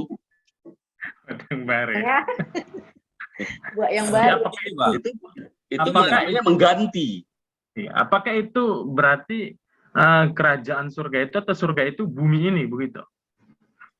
Nah, pertanyaannya kan sederhana gini loh. Apa sih surga? Nah, itu dulu saya tanya. Tapi seperti ini Bang. Kalau untuk yang malaikat Tuhan yang diusir atau yang dijatuhkan ke bumi dari surga, berarti Tuhan berada di surga. Betul, ya. Tempat kediamannya di tempat kediamannya, tapi bukan membatasi kuasanya dan kita memahami itu, Bang. Berarti kita bersama-sama dengan dia berarti di surga, di tempat yang lain. Karena Tuhan pun mengusir malaikat yang berkhianat itu ke bumi. Berarti ada tempat surga yang lain gitu, Bang. Ada tempat khusus. Iya. Jadi kelihatannya memang kalau kita membaca Alkitab, surga itu selalu dikaitkan dengan tempat di mana Allah hadir. Setuju nggak? Ya kan? Tempat di mana Allah berada. Hadirat Tuhan. Surga itu selalu digambarkan sebagai sesuatu tempat yang penuh dengan kemuliaan, penuh dengan kesucian, penuh dengan, di situ tempat tidak ada noda, tidak ada dosa, tidak ada apapun yang membuat celah di situ.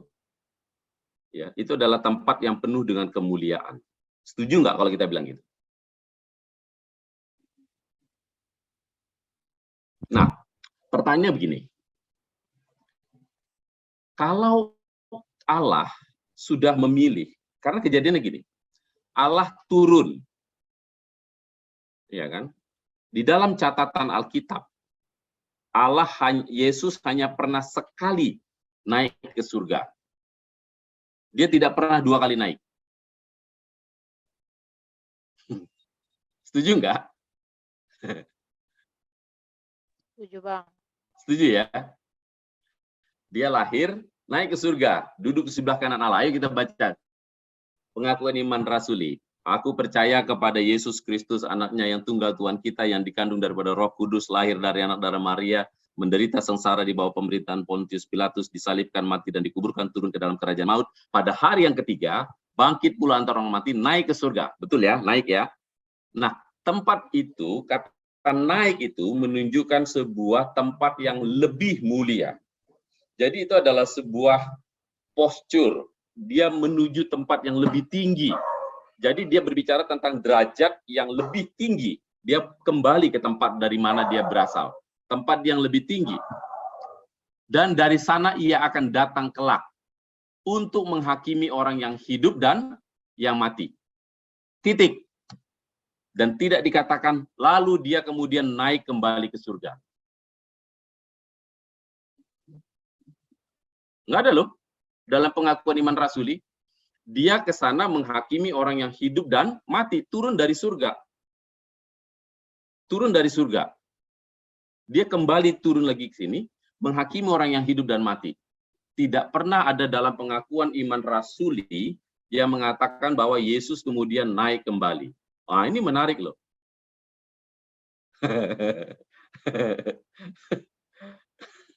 Nah, teman-teman, gini. Saya tidak ingin teman-teman merasa sangat frustasi dengan cara pandang ini. Ya, saya ingin teman-teman melihatnya begini, bahwa ada 2 sudut pandang. Ya, ada sudut pandang restoratif, ada sudut pandang anihilistik. Kalau teman-teman masih sulit untuk merekonsiliasi tentang cara pandang restoratif, it's okay, don't worry, nggak ada masalah. Nggak ada masalah sama sekali, ya kan? Kita semua sepakat bahwa akhir dari seluruh perjalanan waktu adalah bahwa kita akan bersama-sama dengan Allah untuk selama-lamanya, di mana tidak ada lagi dosa, tidak ada lagi iblis, tidak ada lagi kejahatan, tidak ada lagi kematian. Sepakat ya? Situ sepakat kita kan? Sepakat. Nah, apakah kemudian itu akan terjadi di satu tempat yang lain, atau kita akan tetap di bumi ini karena Kristus turun ke bumi dan dia diam bersama-sama dengan umatnya? Itu adalah 2 tafsir yang berbeda. 2 tafsir yang berbeda. Dan orang Kristen di seluruh dunia tidak semua sepakat tentang ini. It's okay, nggak ada masalah. Ya. Nah, waktu kita mengatakan bahwa, jadi waktu orang restoratif mengatakan bahwa dia akan di sini, apakah tidak ada surga? Bukan. Surganya udah turun. Jadi surga dan bumi bertemu. Dan bukan buminya yang dibawa ke surga, tapi surganya yang turun.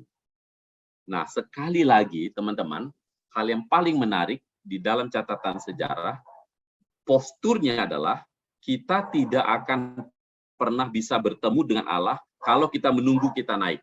Allah bisa bertemu dengan kita atau kita bisa bertemu dengan Allah karena di dalam seluruh catatan Alkitab Allah memilih untuk turun menemui kita, bukan membuat kita naik ke atas. Nah, itu menarik. Ya, surga tempat Nabi Elia. Elia nanti datang kemari. Jadi ada tempat yang namanya interstate. Ya. Nah, sekarang begini teman-teman. Di dalam catatan Alkitab, terus kalau kita mati, kita kemana? Ke surga. Nah, ada satu tempat yang kita sebut dengan tempat peristirahatan. Menuju Yesus datang kedua kali. Kalau kita udah di surga, terus kita dihakimi, kita keluar lagi dari surga. Terus masuk lagi. Bingung kan? Anda mati masuk surga. Oke. Terus waktu Yesus menghakimi, kita dihakimi di mana? Di surga atau di bumi? Kalau menurut pengakuan iman rasuli, kita dihakimi di mana? Di bumi atau di surga? Di bumi. Terus berarti orang yang udah masuk surga itu, kalau itu kita keluar, terus masuk, dihakimi. Terus, kamu masuk surga lagi, masuk lagi gitu. Nah, ada satu tempat, nah misalnya dalam perumpamaan di dalam kitab Lukas, ada orang kaya mati, dan Lazarus mati. Betul? Ingat nggak cerita itu? Lalu Lazarus mati, lalu dia pergi ke satu tempat yang disebut dengan pangkuan Abraham. Betul ya? Tidak disebut surga. Pangkuan Abraham. Lalu orang ini, yang mati ini, yang orang kaya mati juga. Lalu dia di satu tempat yang disebut dengan Sheol. Tempat yang gelap. Nah, tempat yang gelap dan pangkuan Abraham itu dua tempat yang berbeda. Yang paling lucu adalah di dalam cerita itu Yesus membuat dialog bahwa orang yang di Sheol masih bisa ngomong sama Abraham. Tapi dia dalam keadaan yang sangat menderita. Yang satu menderita, yang satu bahagia di pangkuan Abraham. Nah, tempat ini adalah tempat yang sama ketika Yesus mengatakan kepada orang yang disalibkan bersama dia yang percaya. Sesungguhnya hari ini juga engkau akan bersama dengan aku di Firdaus, bukan di surga. Jadi kelihatannya dan seluruh gereja, sebetulnya kalau kita membaca sejarah gereja dan pandangan gereja, semua pandangan gereja tanpa terkecuali percaya bahwa ketika orang percaya mati, dia akan berada di tempat peristirahatan yang bahagia, dan orang yang tidak percaya akan berada di tempat yang tidak berbahagia, gelap, Sheol. Nah, waktu dia nanti penghakiman, kedua-duanya akan dibangkitkan lagi. Lalu mereka akan dihakimi. Lalu penghakiman itulah yang akan menentukan nasib kekal mereka. Orang yang percaya akan hidup bersama dengan Allah selama-lamanya, diam bersama dengan Allah. Kita boleh menyebutnya surga, fine. Nah, surganya di mana? Nah, kalau orang anihilistik akan mengatakan surganya ada di satu tempat yang baru, yang sekarang belum ada. Kita belum bisa ke sana. Nanti buminya dihancurkan, lalu kita dibawa ke sana. Jadi kita dipindahkan ke tempat yang baru. Itu pandangan anihilistik. Nah, pandangan restoratif mengatakan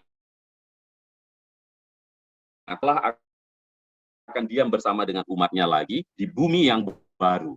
Nah, kata ini tidak berarti bahwa semuanya akan seperti sekarang, tetapi akan berbeda sekali. Ada hal yang continue dan ada yang discontinue. Saya tidak tahu mana yang continue dan mana yang discontinue.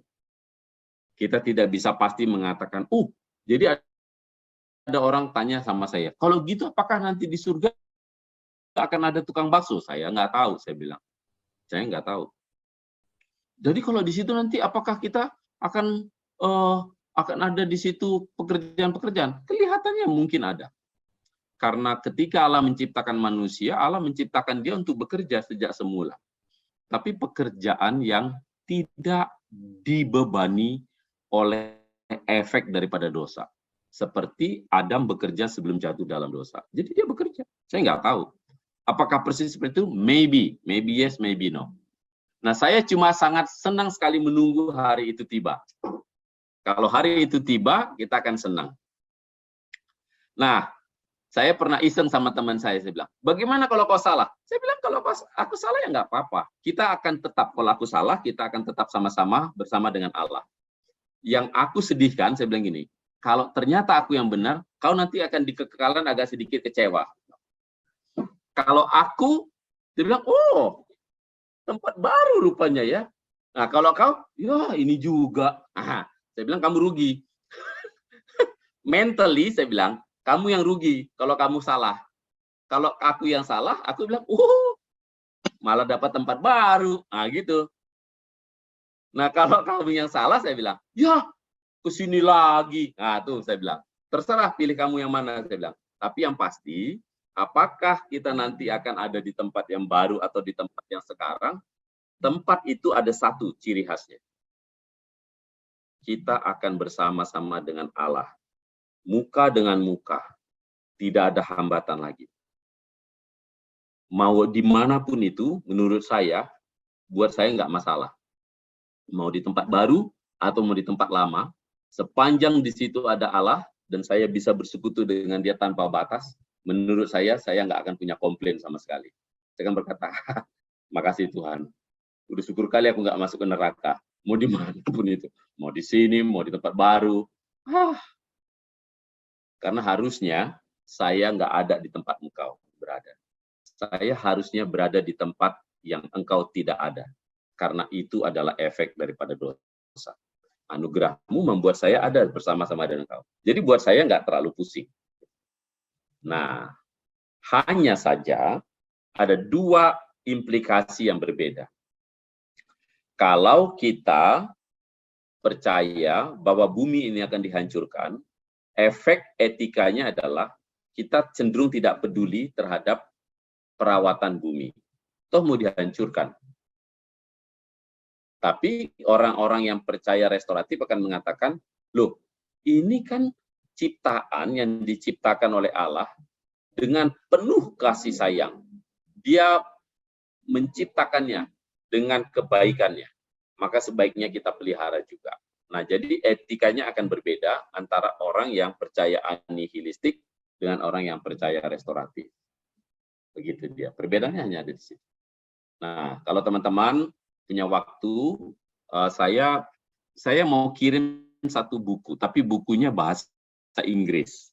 Ya, buku ini adalah buku yang bagus, ditulis dengan baik oleh orang yang belajar teologi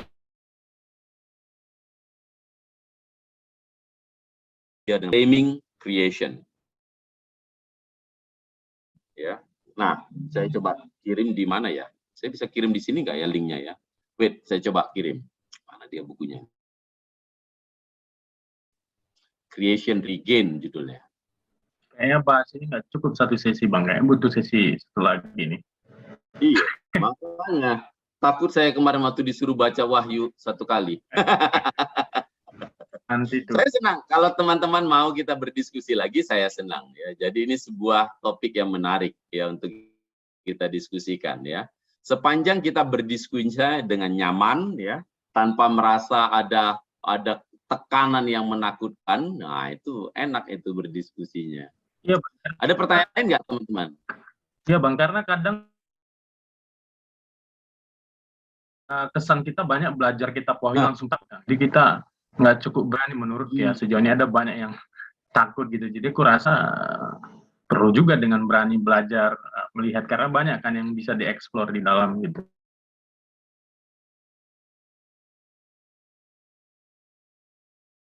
Ya, betul ya. Jadi kitab Wahyu ini memang kitab yang saya kira sangat mengagumkan ya. Kita akan kagum sekali membaca kitab Wahyu ini. Saya sedang mencari bukunya. Di mana saya taruh buku itu? Kalau dari aku, Bang, ya, justru terbalik dari Bang Christian. Aku lebih suka baca kitab Wahyu dari kitab yang lain. Karena di sana aku mendapatkan beberapa hal yang menurut aku berbiasa ya. Jadi aku pun kalau Bible reading itu suka baca kitab Wahyu. Nggak takut sih. Karena menurutku ada konsep iman seseorang yang betul-betul ya konsep kekristenan yang sejati ya. Jadi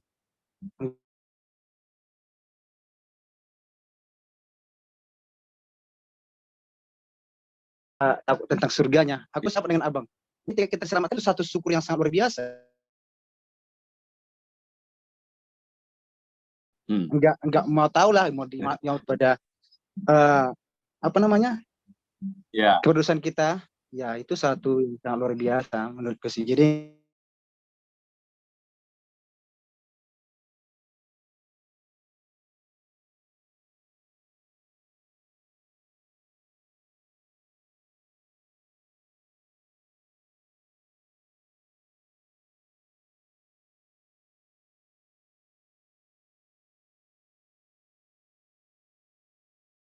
Nggak bisa buka kamera karena dari tadi jaringannya kurang bagus. Ya. Ini kan tadi ada sedikit diskusi ya tentang yang analitik dengan restoratif.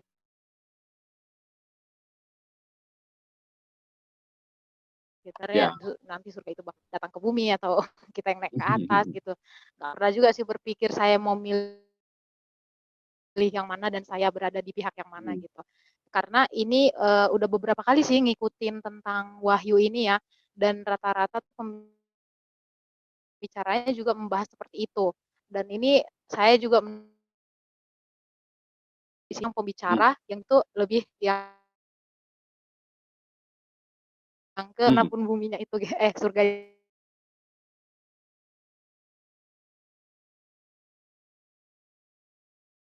ya. Yang surganya di tempat lain atau di sini mungkin karena kita berpikir sebagai seorang manusia yang logis ya Bang ya, yang berpikir secara logika gitu. Ini kan kita hidup di bumi, di mana bumi ini adalah bagian dari planet yang nanti surganya tuh terus bumi itu apakah akan dia berkilau-kilau sendiri di antara planet-planet lain atau gimana gitu kan. Kadang-kadang mikir kan ke arah situ kan Bang. Nah baru juga menurut para ahli-ahli kan juga galaksi nggak cuma satu gitu, katanya ditemukan ada miliaran galaksi di luar sana. Terus apa iya nanti cuma sendiri aja bumi ini gitu, glowing gitu sendirian gitu kan Bang. Mungkin lebih ke situ ya. Jadi apa iya ya nanti dia bakal turun ke bumi atau kita yang naik gitu. Mungkin lebih ke situ sih Bang. Cuman yang aku juga sering berpikir tentang yang itu tadi sih Bang, yang kayak sebelum manusia jatuh ke dalam dosa, itu kan kita sering taunya ya di Taman Eden, di mana Taman Eden itu gitu kan. Ada juga kan menyebutnya di Firdaus ya Bang ya. Nama lain dari Eden itu memang Firdaus atau gimana? Kalau nggak salah lupa bahasa apa itu disebut juga dengan paradiso katanya, yang disebut juga dengan surga. Kalau aku justru membayangkan itu kayak dulu sebelum Adam dan Hawa itu jatuh ke dalam dosa, mereka itu bukan yang di bumi, mungkin di bumi ini nggak tahu lah ya, tapi bukan yang menginjak tanah gitu Bang. Bukannya seperti kita sekarang ini menginjak tanah gitu, tapi kayak kayak nggak tahu lah, mungkin imajinasiku terlalu liar ya. Kayak di film-film Indosiar itu kan Bang kayak ada kerajaan-kerajaan yang melayang-layang gitu atas. Jadi ketika jatuh ke dalam dosa, jadi diusir dari Firdaus itu, makanya kita sekarang menginjakan kaki di tanah gitu. Kadang-kadang aku mikir ke situ juga gitu. Ya juga ya, entah di mana gitu surga itu gitu. Cuman yang paling mau kutanyakan sama Abang itu adalah apakah waktu Adam dan Hawa, mungkin ini nggak tahu ada kaitan atau enggak ya Bang, tapi menurutku ada kaitannya. Apakah ketika Adam dan Hawa itu sebelum jatuh ke dalam dosa, mereka itu tuh masih dalam bentuk daging kayak kita yang sekarang ini atau enggak gitu. Karena kan kita kan sekarang udah dalam bentuk daging, makanya ya semuanya harus mati, harus dimatikan daging itu kan Bang untuk masuk nanti ke dunia yang baru itu. Ya nggak sih? Nah, pertanyaannya gini, kalau dia nggak punya daging yang sama seperti kita, terus dia kira-kira dagingnya daging apa? Nah itulah Bang yang aku bingung, karena kan manusia pada akhirnya jauh dari Allah kan karena manusia sudah jatuh ke dalam dosa kan Bang. Kalau dulu kan masih bisa berjalan-jalan bersama dengan Allah gitu kan. Sekarang nggak bisa lagi berjalan bersama dengan Allah karena kita sudah yang hidup di daging ini, daging yang terbuat dari daging-daging yang bisa dipotong gitu, yang bisa berdarah gitu kan. Kalau yang dulu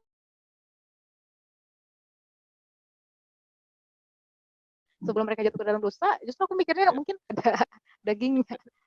Itu yang kupikirkan, Bang. Tapi apakah memang ada catatan di dalam Alkitab yang memberikan indikasi bahwa ketika Allah menciptakan Adam dan Hawa pertama sekali, mereka punya daging yang berbeda dengan kita. Lalu waktu mereka jatuh dalam dosa, dagingnya berubah menjadi daging yang berbeda. Apakah ada catatan dalam Alkitab seperti itu yang membuat kita bisa berpikir sejauh itu? Kelihatannya tidak ada, ya. Kita tidak melihat ada tanda-tanda bahwa daging Adam itu sebelum dan sesudah jatuh dalam dosa berbeda. Ya. Jadi yang disebut dengan daging itu ada dua. Ada daging fisik, ada satu lagi kedagingan yang disebut dengan sarx. Nah, daging yang jatuh dalam daging fisik ini, dagingnya ya daging biasa. Tetapi kedagingan dalam arti desire, ya, nafsu kita, itu yang harus dibuang dari hadirat Tuhan, dari hidup kita yang baru di dalam Kristus. Nah, contoh yang paling menarik sebenarnya adalah begini. Ketika Alkitab mengatakan bahwa kita menjadi ciptaan baru. Nah, yang baru apanya? Apanya yang baru? Kelakuan ya, Pak. Kalau yang di mindset kita yang Paulus, baru. ya. Ya, mindset kita yang baru kan. Nah, jadi yang tubuh kita tetap sama. Sebetulnya pertanyaan yang waktu Kristus datang ke dalam dunia, ya, itu buku yang saya sharing sama teman-teman, ya, itu bukunya, saya nggak tahu apakah sudah ada bahasa Indonesianya, tapi itu buku yang bagus sekali, memberikan penjelasan dari sudut pandang restoratif eskatologi. Ya, ditulis oleh orang yang menurut saya sangat baik memahami teologi, ya, sehingga cukup baik untuk dibaca. Nah, jadi kita tidak pernah melihat ada tanda-tanda yang meyakinkan di dalam Alkitab bahwa dagingnya Adam itu beda sebelum dan sesudah jatuh dalam dosa, itu enggak ada. Ya, tentu waktu kita akan menerima, jadi yang kelihatannya Alkitab mengatakan bahwa waktu kita bangkit, kita akan mendapatkan tubuh yang baru. Tapi kita masih orang yang sama. Masih person yang sama. Effendi yang sama. Tapi dia mendapatkan tubuh yang baru. Tubuh yang cocok untuk mengikuti kekekalan. Nah, itu baru akan saya terima sesuai dengan apa yang kita akui dalam pengakuan iman rasuli. Yaitu kita akan bangkit, ya, aku percaya kepada Roh Kudus, gereja yang kudus dan am, pengampunan dosa, kebangkitan daging. Nah, kan yang bangkit daging toh. Jadi bukan bangkit roh. Waktu kita dibangkitkan pada hari terakhir, ya kita tidak bangkit roh, kebangkitan daging dan hidup yang kekal. Nah, itu pengakuan iman rasuli kita. Dan itu yang menjadi dasar kita. Jadi kita akan mendapatkan tubuh yang baru. Tapi tubuh yang cocok untuk kekekalan. Banyak ahli yang mengatakan bahwa itu kelihatannya tubuh yang kita lihat di dalam Kristus yang bangkit. Nah, jadi apakah tubuh Kristus sama setelah dia bangkit atau sebelum dia bangkit? Kelihatannya beda. Karena kalau menurut catatan Alkitab, tubuh itu adalah tubuh yang entah kenapa di satu ruang tertutup dia bisa lewat. Nah, apakah tubuh kita akan seperti itu, saya nggak tahu. Tapi dalam kasus Yesus, setelah dia bangkit pada hari yang ketiga, dia memiliki tubuh apa enggak? Memiliki, Pak. Tubuhnya kira-kira bisa dijamah atau enggak? Kalau menurut yang pernah aku tonton ya, Bang, dari film ya, enggak. Loh, kamu baca Alkitab dong, jangan nonton. Maksudnya itu kayak semacam, itu kan film itu juga kayak apa ya, kayak cara mereka untuk membuat kita lebih mengerti gambaran-gambarannya itu gimana, Bang. Iya, tapi kalau filmnya salah jangan dong. Misalnya gini, kan waktu Yesus panggil Thomas, dia suruh apa sama Thomas? Memegang tangannya. Ya. Ya. Nah, berarti bisa disentuh dong. Cuma memang Thomas nggak mau sentuh. ya kan? Kemudian waktu dia di tepi Danau Galilea, apa yang terjadi setelah Yesus bangkit? Waktu di catatan Injil Yohanes. Jadi Petrus dan kawan-kawannya pergi ke Danau Galilea, lalu mereka mencari ikan. Nggak dapat semalaman. Lalu pagi-pagi, Yesus menampakkan diri kepada mereka dari tepi, lalu kemudian tiba-tiba si Petrus baru sadar bahwa itu adalah Yesus, ya kan? Lalu dia membawa, lalu mereka dapat ikan banyak. Lalu apa yang terjadi? Waktu mereka sampai ke pantai, Yesus sedang ngapain? Menyiapkan api untuk mereka makan, ya kan? Sarapan. Lalu mereka makan. Yesus ikut makan nggak? Ikut. Dia makan. Dia makan roti dan makan ikan yang dimakan juga oleh murid-muridnya. Jadi bukan ikan yang beda. Dia makan gitu. Nah, jadi dia bangkit dengan tubuh itu. Dan waktu dia naik ke surga, di dalam catatan Kisah Para Rasul, waktu murid-murid lihat dia naik, lalu tiba-tiba ada orang yang menegur mereka dan berkata, "Mengapa kamu melihat ke atas? Kamu yang lihat dia yang kamu lihat naik akan turun seperti dia naik." Jadi dia akan turun dengan tubuh itu. Dia akan turun dengan tubuh yang dia sudah terima waktu dia kebangkitannya. Dengan tubuh itulah dia akan turun dan kita akan melihat dia muka dengan muka. Dengan tubuh itulah dia akan berdiri di tahta pengadilan itu dan dia akan menghakimi orang yang hidup dan yang mati. Dan dia akan memberikan penghakiman yang terakhir, yang adil dan tanpa rekayasa dari pengadilan apapun. Dan dengan dialah kita akan tinggal bersama-sama selama-lamanya di sebuah tempat yang kita sebut sebagai surga. Itulah surga. Nah, surganya kalian mau mengambil pandangan surganya di tempat lain atau di apa? Tapi yang pasti kita tidak akan berada di sebuah tempat di mana kita nggak punya tubuh. Kita akan punya tubuh yang baru. Itu keyakinan iman Kristen. Memiliki tubuh. Tubuh itu adalah tubuh yang akan, bagaimana bentuknya saya nggak tahu. Kemungkinan tubuh itu adalah tubuh yang tidak akan rusak untuk selama-lamanya. Tubuh itu beda dengan tubuh kita sekarang, tapi itu tubuh. Itu tubuh, bukan roh yang melayang-layang. Jadi sebelum Adam dan Hawa jatuh dalam dosa, dia berjejak kakinya. Dia nggak pernah melayang-layang seperti malaikat. Itu sebabnya dia disuruh kerja di Taman Eden. Kalau dia melayang-layang, ya kasihan. Setiap mau dicangkul malah nggak kena tanahnya. Gitu. Jadi kita punya tubuh. Nah, itu pandangan yang Alkitabiah. Nah, teman-teman, saya kira ini kalau kita terusin bisa sampai subuh nih, asik nih. Teruskan aja, Bang. Ini pada jomblo semua ini, selain yang beristri. Ini kelihatannya yang ada di sini nih yang memang malam minggu nggak punya kerjaan lain kayaknya nih. Pasti, Bang. Nah, gitu teman-teman. Oke, kira-kira apa lagi yang mungkin menarik perhatian teman-teman ke pembicaraan kita tentang akhir zaman?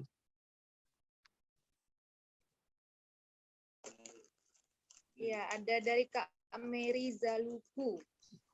Ya. Silakan Kak Mary. Gimana, silakan. Ya, makasih Bang. Makasih juga buat teman-teman.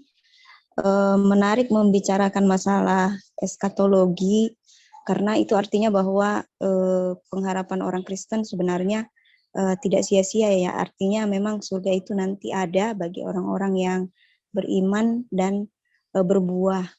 Nah, cuman Bang, gini, saya mikirnya memang secara personal pada akhirnya orang-orang yang percaya dan kita setelah dihakimi kita akan berada di surga begitu. Nah, tetapi di satu sisi saya juga teringat Bang bahwa kita punya relasi ya, kita punya hubungan. Contoh ini Bang, antara orang tua kita atau misalnya dengan suami kita atau anak-anak kita gitu kan. Kira-kira Bang ada nggak ya di dalam penjelasan itu bahwa nanti ketika kita pun dibangkitkan lagi atau kita pun akan berada di surga itu nanti, maka kita juga akan bersama dengan orang-orang yang kita kasihi gitu Bang. Ya, walaupun sebenarnya kalau dengan kita sudah dibangkitkan lagi, kita sudah tidak hidup di dalam penderitaan lagi, kematian tidak ada lagi, itu sebenarnya sudah cukup. Hanya saya sampai ke situ sih mikirnya ya Bang, karena ada juga yang bilang bahwa nanti kita nggak akan kenal siapa-siapa meskipun ya kita sudah dengan tubuh yang baru gitu ya Bang. Apakah mana sih persepsi yang benar gitu Bang? Kemudian yang kedua, tergelitik juga tadi Bang sempat berpikir gini, nanti kalau misalnya kita dibangkitkan dengan tubuh yang baru ini, itu artinya apa namanya ya Bang? Wajah kita gitu, kita kan punya perubahan-perubahan wajah ya Bang ya, dari anak-anak, muda, lalu dewasa, nenek-nenek, kakek-kakek. Nah, kira-kira Wajah yang mana? wajah yang mana gitu Bang? Ya, makasih Bang, itu aja Bang. Iya, terima kasih. Saya juga nggak tahu. Saya kadang-kadang suka mikir, nanti kalau sekiranya saya dapat tubuh baru, saya paling enak dengan tubuh umur berapa ya? Nggak tahu, nanti kita lihat aja sama-sama. Saya nggak tahu. Alkitab nggak terlalu detail tentang itu. Ya, jadi kita nggak terlalu detail. Ada satu hal yang menarik tentang kebangkitan Yesus. Ada satu hal yang Alkitab kelihatannya kadang-kadang menjelaskan bahwa murid-muridnya bisa kenal dia, bisa enggak. Betul ya?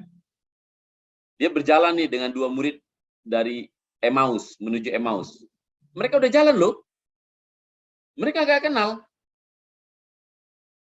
Mereka baru kenal setelah Yesus mampir ke rumah mereka, lalu Yesus memecah roti, lalu tiba-tiba dikatakan, lalu mata mereka terbuka. Itu menarik juga. Tapi, waktu kemudian dia ngobrol, mereka kenal. Waktu Yesus, mereka di ruang tertutup, Yesus menghampiri mereka, mereka langsung kenal. Waktu Thomas didatangin, Thomas langsung kenal. Nah, jadi saya juga nggak tahu, kita nggak tahu persis apa yang membuat ada kenal, ada enggak. Beberapa penafsir menjelaskannya bukan gara-gara Yesus nggak dikenal, tetapi mereka melihat wajah Yesus yang mereka ingat terakhir dalam memori mereka yang paling berbekas adalah wajah Yesus yang babak belur karena disiksa sebelum disalibkan. Jadi beberapa para ahli mengatakan memori itulah yang tergambar itulah yang terekam dalam memori mereka yang terakhir. Jadi ketika Yesus datang dengan wajah tanpa darah, tanpa luka dan segala macam, mereka sulit mengenali dia. Itu penjelasan salah satu penafsir. Kita bilang setuju boleh enggak? Jadi dia bilang itu bukan gara-gara tubuh Yesusnya nggak bisa dikenali, tetapi lebih kepada masalah memori atau mental picture dari murid-muridnya sebelum peristiwa kebangkitan itu. Jadi mereka mengingatnya gitu, kok lain banget, nah gitu. Jadi mereka nggak mengingatnya.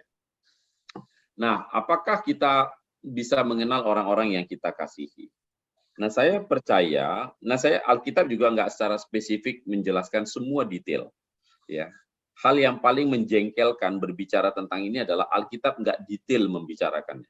Termasuk penjelasan gini, seberapa banyak kita punya memori akan mengikut kita kepada kekekalan.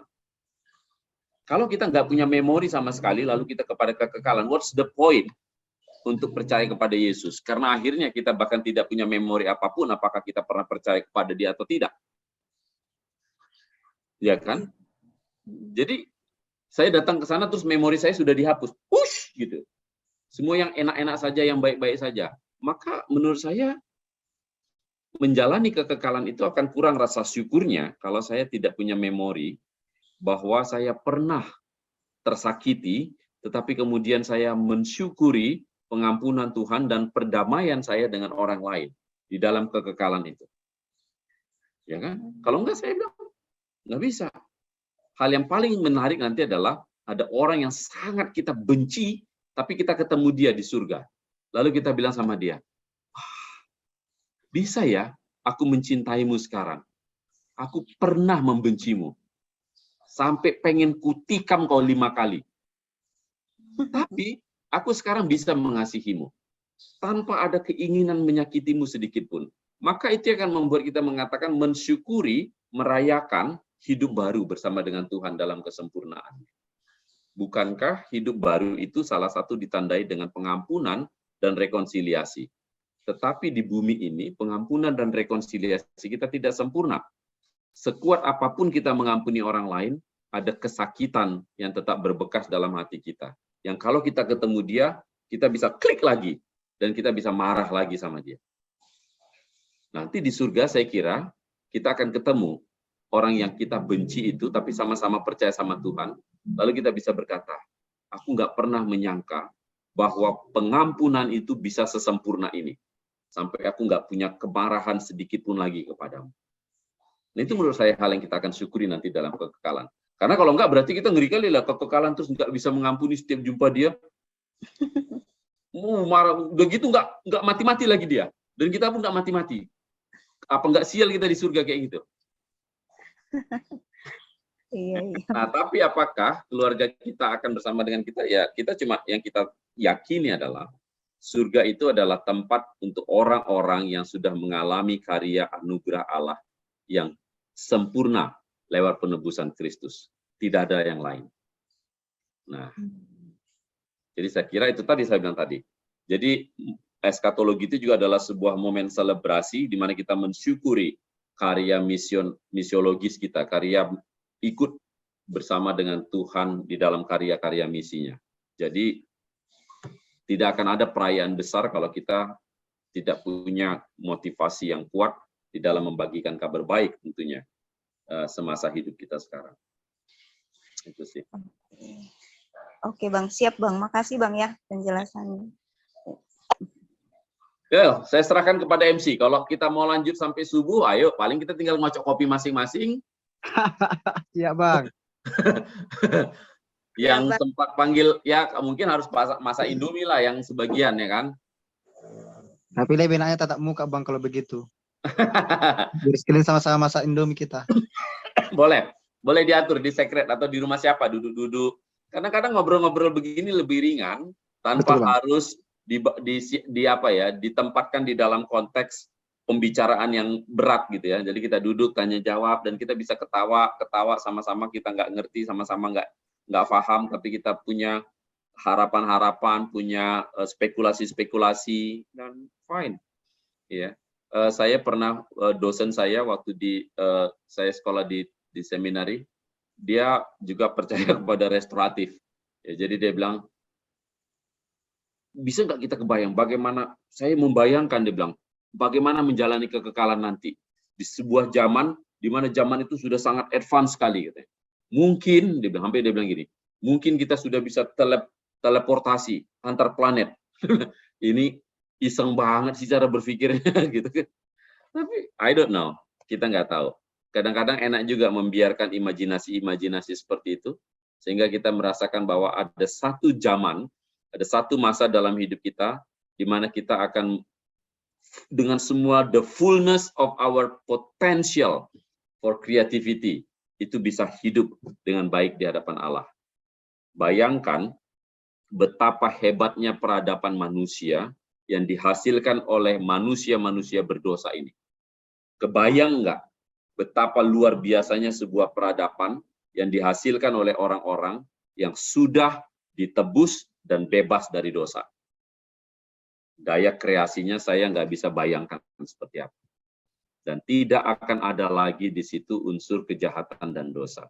Ketika orang membuat inovasi-inovasi, semuanya lahir karena cinta kepada Tuhan dan ingin memuliakan Allah. Tidak ada ingin melukai, tidak ada ingin menyakiti, tidak ada ingin kesombongan dan lain-lain. Kebayang nggak? Dengan kita yang udah berdosa aja, daya cipta manusia itu luar biasa. Apalagi kalau dia sudah bebas dari dosa. Wah, I cannot imagine. Dan saya sangat bergairah untuk membayangkan sebuah kehidupan yang seperti itu. Dan Tuhan akan melihat semua karya itu dengan bahagia. Dan dia berkata, good job. Kebayang kan? It's wonderful. Itu jauh lebih menyenangkan daripada kita hanya nyanyi-nyanyi saja. Begitu bentuknya roh lagi terbang-terbang. Itu kartun banget lagi. Oke, Saya kembalikan kepada MC. Saya pikir waktu kita sudah cukup ya. Saya senang hati kapan-kapan kita ketemu lagi, ngobrol-ngobrol baik face to face maupun virtual. Saya sangat happy dan saya ingin kita bertukar pikiran tanpa harus datang dengan prasangka-prasangka. Ya. Saya tadi menggarisbawahi bahwa hal yang paling indah dari semua hidup persekutuan Kristen adalah banyak hal kita nggak sepakat. Kita sepakat untuk hal-hal yang paling mendasar. Hal-hal yang lain yang Alkitab nggak jelas, kita nggak apa-apa nggak sepakat. Kita merayakan perbedaan dengan kasih, ya, dengan keinginan belajar satu dengan yang lain, dan merayakan perbedaan itu sebagai sebuah proses belajar bersama sebagai orang-orang yang sedang mencari kebenaran, melalui belajar firman Tuhan dengan lebih baik dan bertanggung jawab. Mari kita berdoa. Saya akan kembalikan kepada MC.